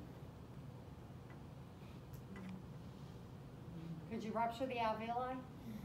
You could, and where's the air gonna go? To the I don't know. Pneumothorax? Yeah, to the pleural space and cause a Okay. pneumothorax, exactly. Uh-huh. So that's what we call an air leak. So Uh-huh. air can leak and cause different injuries, okay? So these are some, really it's more for high plateau pressures than it is peak airway pressures. More high plateau pressures, more specific to what we look at, that we call as a barotrauma, right? Bullous lung disease, what does bullous mean? What is bullous? Bulli. Bulli singular, bullous is plural. Bleb, how about a bleb? Yeah, I was gonna say, y'all just had COPD, you want me to call Nina? no. I've got a You know you don't want me to call Nina. Where are my sisters? You want me to call your mother? Cause I have to ask your brother, I will call your mother. Oh, I didn't know that the blood is the blood. Yeah, so bullous, bullous is plural, bulli is singular, and bleb just means bleb. You know, what is a bleb? Air pockets. Yeah, so the air pockets, the alveoli have ruptured into one another, and it's just one big air pocket that's non-functioning. So emphysema patients have bullous disease, okay? So if you have a lot of big air pockets that aren't very stable, too much pressure is gonna pop that balloon, right? It can cause an air leak or a pneumothorax. High levels of PEEP with tidal volume. Make sense? Too much PEEP and tidal volume, you could cause an air leak, all right? If you aspirated gastric contents, which has a very low pH, acid could erode away your alveoli and cause an air leak. Or necrotizing pneumonia, same thing. Acute lung injury, ALI or ARDS, you can also have higher risk for barotrauma. So barotrauma is what we call air leaks, write that. They're called air leaks. There's different air leaks, depends on where the air leaks to. If it leaks in the pleural space, that's a pneumothorax. If it leaks into the mediastinum, that's called a pneumomediastinum. Around the heart, it's called a pneumopericardium. Okay, into the tissue, the subcutaneous tissue, then we have subcutaneous emphysema. They're all air leaks. And they can all be caused by too much pressure. Okay? So we have to be careful on how much pressure we deliver, right guys? Plateau under 30, dry pressure under. There you go. We don't want to cause any air leaks. So if you suspect an air leak, if you suspect that your patient has a pneumothorax, first going to auscultate, right? So you have a pneumothorax on the right side. You're going to auscultate. So you're going to have absent breath sounds on the right, right? How about percussion? Where are you going to have percussion on the right? Huh? Tympanic, hypertympanic, right? Hypertympanic. Maybe your left side rises and the right side doesn't move. And then you can look at a chest x-ray, okay? So if you have a patient who all of a sudden your peak pressures, because that's your total system pressure, right guys? Your peak pressures go sky high. You might think it could be a mucus plug, maybe you suction them, maybe you listen to breath sounds and you hear no breath sounds on the right. Let's just say it's the right pneumo. You have no breath sounds on the right, okay? And the patient is hemodynamically becoming unstable, all right? You know there's a pneumothorax. Do you have time to call for a chest x-ray and have them come to give you to do a chest x-ray for you? You do not.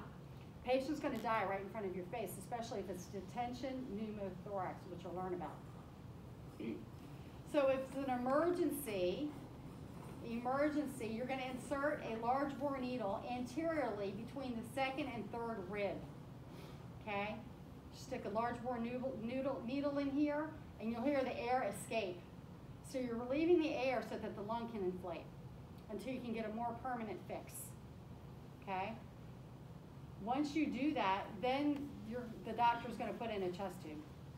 Okay, they'll do a chest x-ray and put in a chest tube, okay? This is important. If you suspect a tension pneumothorax, you should ventilate the patient with a manoresuscitator at a low tidal volume. Okay? Take them off of the vent, bag them with low volumes, okay, until they can do the needle decompression. That's a board question, and it'll be a question on your exam. Okay? Now, can you guys see this? Probably not, right? Who wants to read this chest x-ray? Joey. Here you go. I'm going to turn off the lights.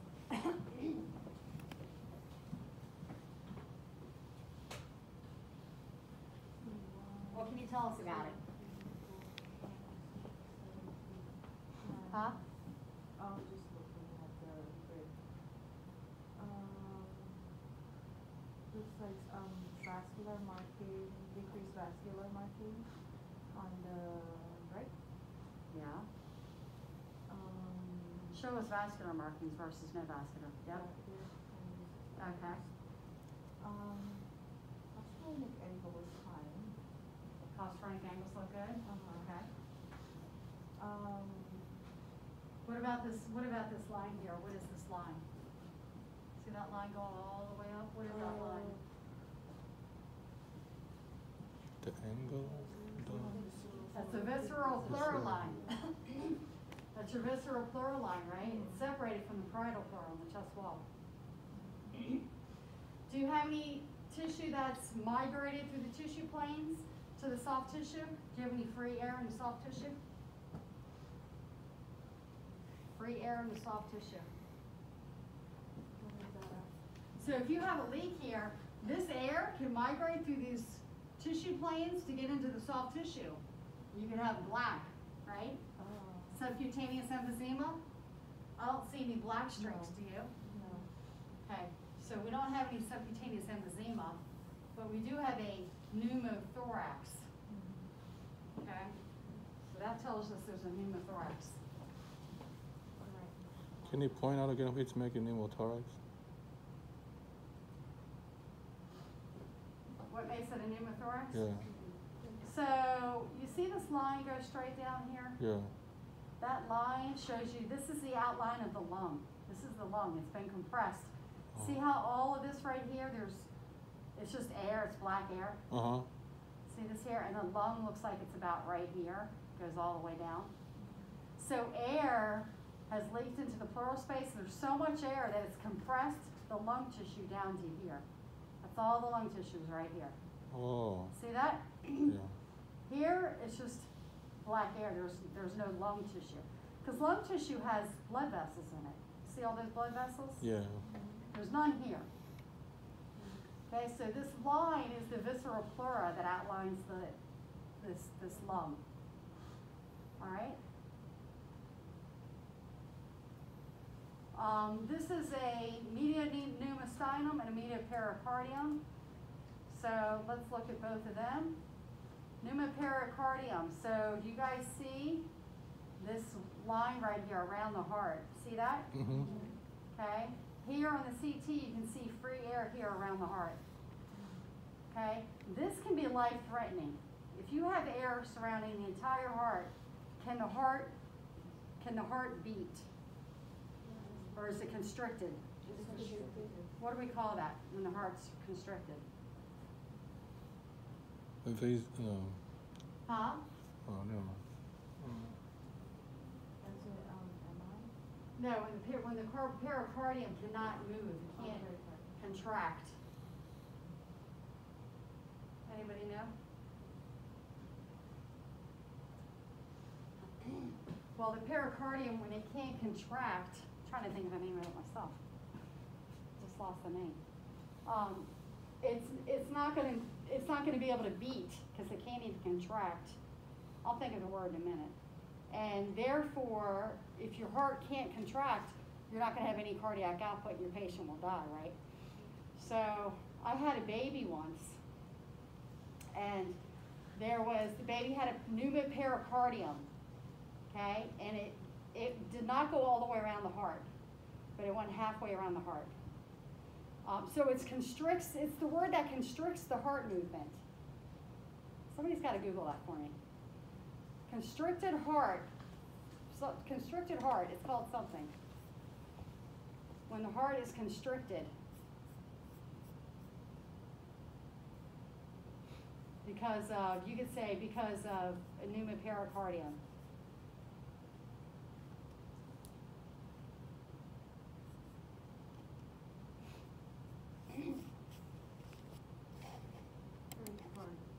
What is it?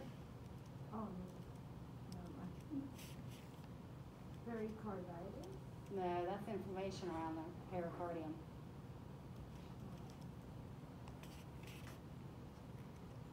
Constricted heart from pericardium.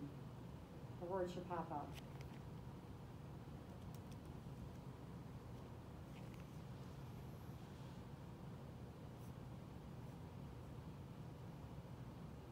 I just see constricted pericarditis. No, pericarditis is inflammation around the heart. I'll Google it before we're done. Okay, so anyway, so this physician was showing me the pneumopericardium on this baby's chest x-ray, and he said if the air surrounded the entire heart, so it constricted the heart from beating, he would have had to have taken a needle into this preemie and drawn air out of the pericardial sac. And I looked at him and I said, better you than me. And he said he was scared too. I was like, thank God you don't have to do that. So pneumomediastinum, okay, there's air in the mediastinum, so it's outside of the lung, and it's in the mediastinum, here and here. And you can't stick a chest tube in the mediastinum or do decompression, needle decompression in mediastinum. So how we fix this is we actually deliver 100% to displace this air, because air holds nitrogen in it, guys, right? So nitrogen is not easily absorbed into the bloodstream. So we'll put 100% in here to displace the nitrogen and have the nitrogen go back so that the patient can exhale the nitrogen out. That's how we treat a pneumomediastinum. It's 100 by delivering 100% FiO2. Okay. All right. So when we have like pneumothorax, you guys already know all this stuff. It can be so great that it squeezes the heart, right? Might push it over to the opposite side, so it's going to squeeze all the great vessels. So you're going to decrease cardiac output. You already know all that stuff. Here's a normal CT. This is the right lung, and here's the left lung. Here's the heart, sternum, vertebrae. And here we have a pneumomediastinum here. So you see that there's mediastinal air here and here, and it has dissected out into the soft tissue. See all that? That's all air in the subcutaneous tissue. Sometimes when patients get like a pneumothorax, that air, free air we call it, the free air can go up into the face, the neck, and then just blow up the whole face. And it can take a couple of weeks for that air to get reabsorbed. Okay?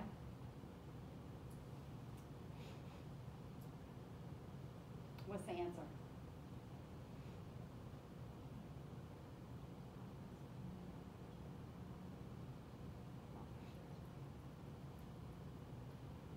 There's 228, that needs to be changed. If there's 228s, I'm sure that's not right, right? What's the next answer? B. 42. Because we said 30, right? So the minimum transpulmonary pressure that has been associated with lung injury, anything over 30, but that's minimum, so it's less than 42. That's how that question is worded.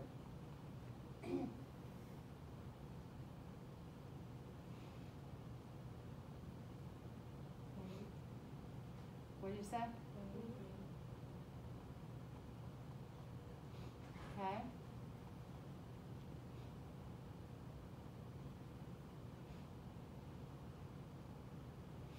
What's the word you haven't heard of yet?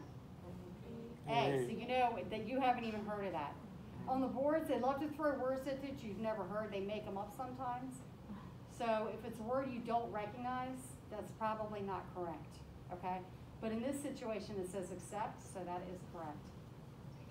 Pneumocanosis, you're going to learn about it. It's ILD, interstitial lung disease, and Nina will teach it to you.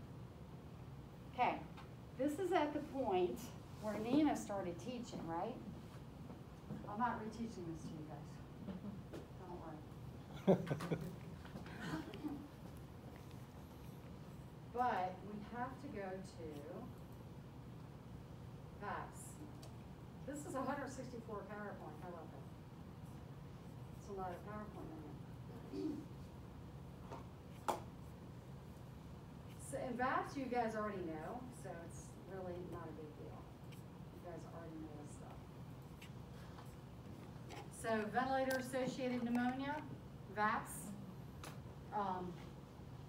Ventilator is part of Valley, right? VAX is part of Valley. What, slide? Huh? What slide is that? This is at the end. What slide is that, guys? Anybody have that? Go to the end of the PowerPoint. Do you want me to turn the light on? Oh, yeah, I got it. Toby, do you want the light? It's okay, I got it.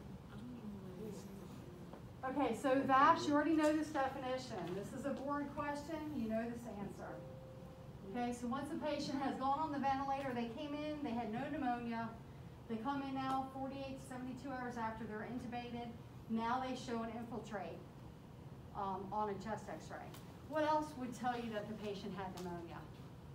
So you see an infiltrate, okay? A locular infiltrate, so an individual infiltrate could tell you that they have pneumonia. What else can tell you that they have pneumonia? And it's 48 to 72 hours after, so we said, oh, we're suspecting pneumonia because of this chest x-ray. What do the clinical signs tell you? If you have pneumonia, sometimes you gotta just break it down. If you have pneumonia, what sign are you gonna have, Henry?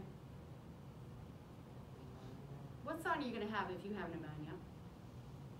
What do you think you would have? Infection? It is an infection, but what clinical sign would you have? Maybe a high temperature? Okay, so you could have a fever. You could be febrile. Okay, so that's one. Patient's going to show signs of febrile. What else are they going to show signs of? Hypoxemia. So if they're hypoxemic, what else are they going to have? What's the first sign of hypoxemia? Tachycardia. What else could they have? Tachypnea. Okay. How about their white blood cells if it's bacterial? What's normal white blood cell count? Has anybody watched that video that I posted? On other organs? You haven't watched it yet? Okay, y'all need to watch that video because it'll be on your exam. Okay? Normal white blood count, 5 to 10,000. Okay, if it's bacterial, it will be, your white blood cells will be elevated. If it's viral, white blood cells will be lower.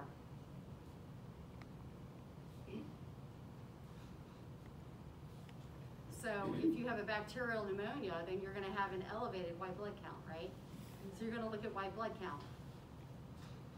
When I teach you pneumonias, I'm gonna teach you more about looking at white blood cell and white blood cell count differential. I talk a little bit about it in the video, but not much. I'll talk more about it when you guys have pneumonia. Okay, so what else? Is there anything else? Patients, so you've got infiltrate, you've got fever, white blood cell counts elevated.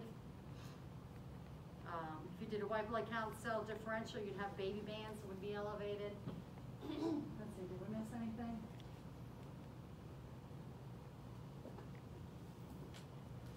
60% of all VACs are bacterial.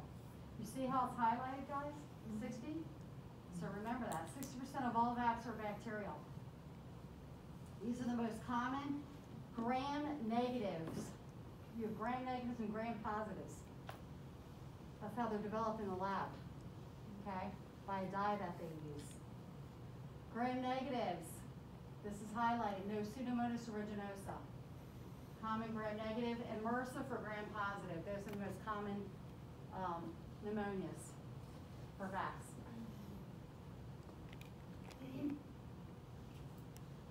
Okay, so up to 25% of people being intubated can get VACs. And if you get a VAC, does insurance pay for your stay? No. No, it does not. It does not.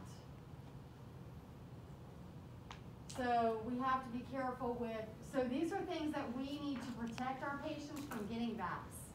What's the one thing you've learned already to prevent VACs with the patient on a vent? You've already learned it. Sterile. So it says aspiration of oral secretions because of the colonized pathogens. So how would you prevent these from going into the airway? Suction the upper airway? Okay, so good oral hygiene. What else? Keep the cuff, Keep the cuff inflated between what and what?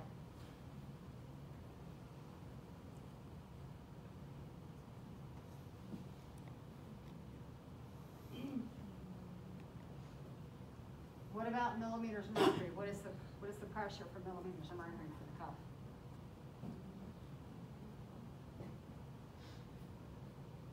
(20 to 25 millimeters of mercury? Right? How about centimeters of water pressure? 30. 25 to 30? Okay. So keep a good cuff so it doesn't slide past that cuff into the lungs. What else do we do to prevent aspiration of oral secretions? So we're going to give good oral care to clean the mouth out with chlorhexidine every few hours. The nurse does that so that bacteria doesn't grow. We keep the cuff inflated. What else do we do for the patient so that secretions don't get down into the lungs? How about patient position? How do we keep the patient positioned? So at least semi-Fowler, at least 30 degrees, semi-Fowler, okay? So we're gonna do that. Contaminated aerosols, you must clean out the aerosol if you put a Nebin line. Sometimes you'll see them hanging over the flow meter, and then you're gonna put it back in line. That's full of bacteria now, okay? So we can't do that, we have to keep it clean. An infected biofilm, there's a suction catheter that kind of puffs out and scrapes the sides of the endotracheal tube for biofilm and cleans it. What's that suction catheter called?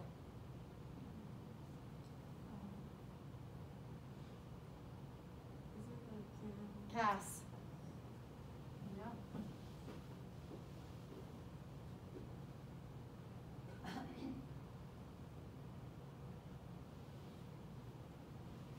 Morbidity and mortality, okay? So the longer the ICU, the more chance of the patient getting it. The VACs increases morbidity by 25 to 50%. So that's not a good thing. We can prevent that, okay? Let's see, we already talked about this. What's leukocytosis? What is leukocyte? What are leukocytes? What? White blood cells. Leukocytosis. Is it the rupture? Nope. Leukocytosis. Somebody Google it. Leukopenia is the opposite of leukocytosis. So you will have leukocytosis if you have a bacterial pneumonia. Leukocytosis. Huh? Elevated, right? Yeah. Elevated white blood cell. Leukopenia, And low? it's a low white blood cell. Okay? So when you're reading charts, you need to know what the difference is between the two.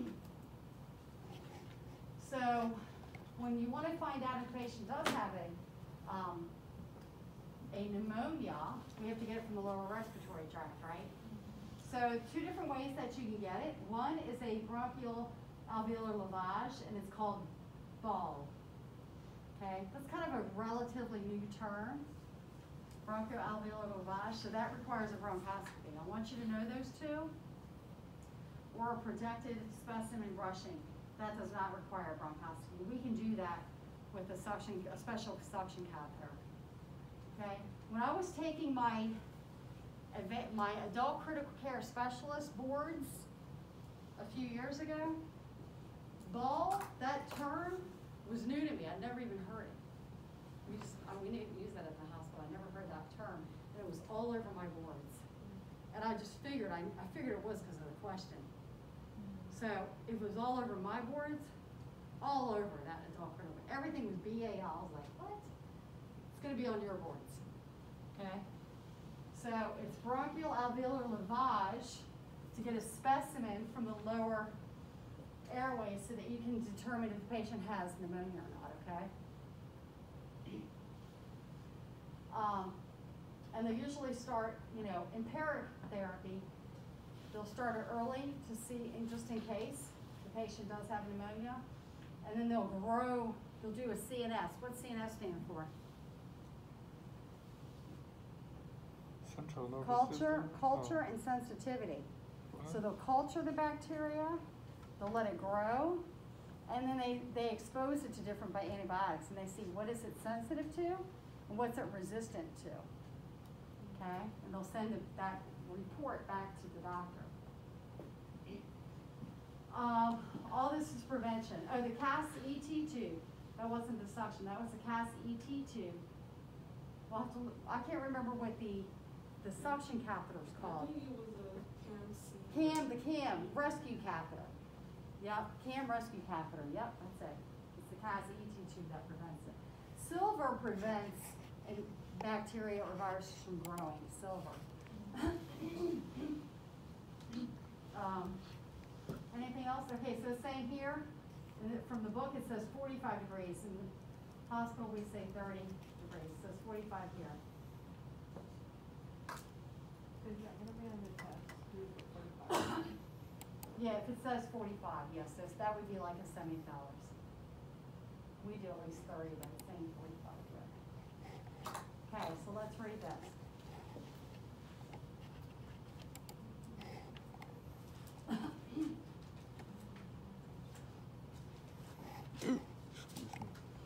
What's the answer?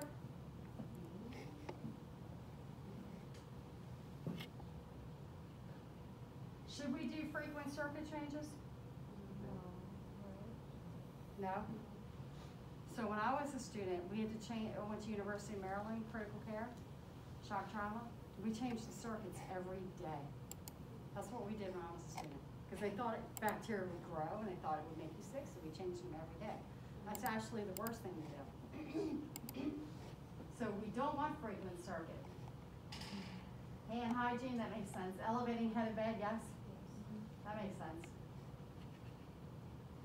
Okay? The end.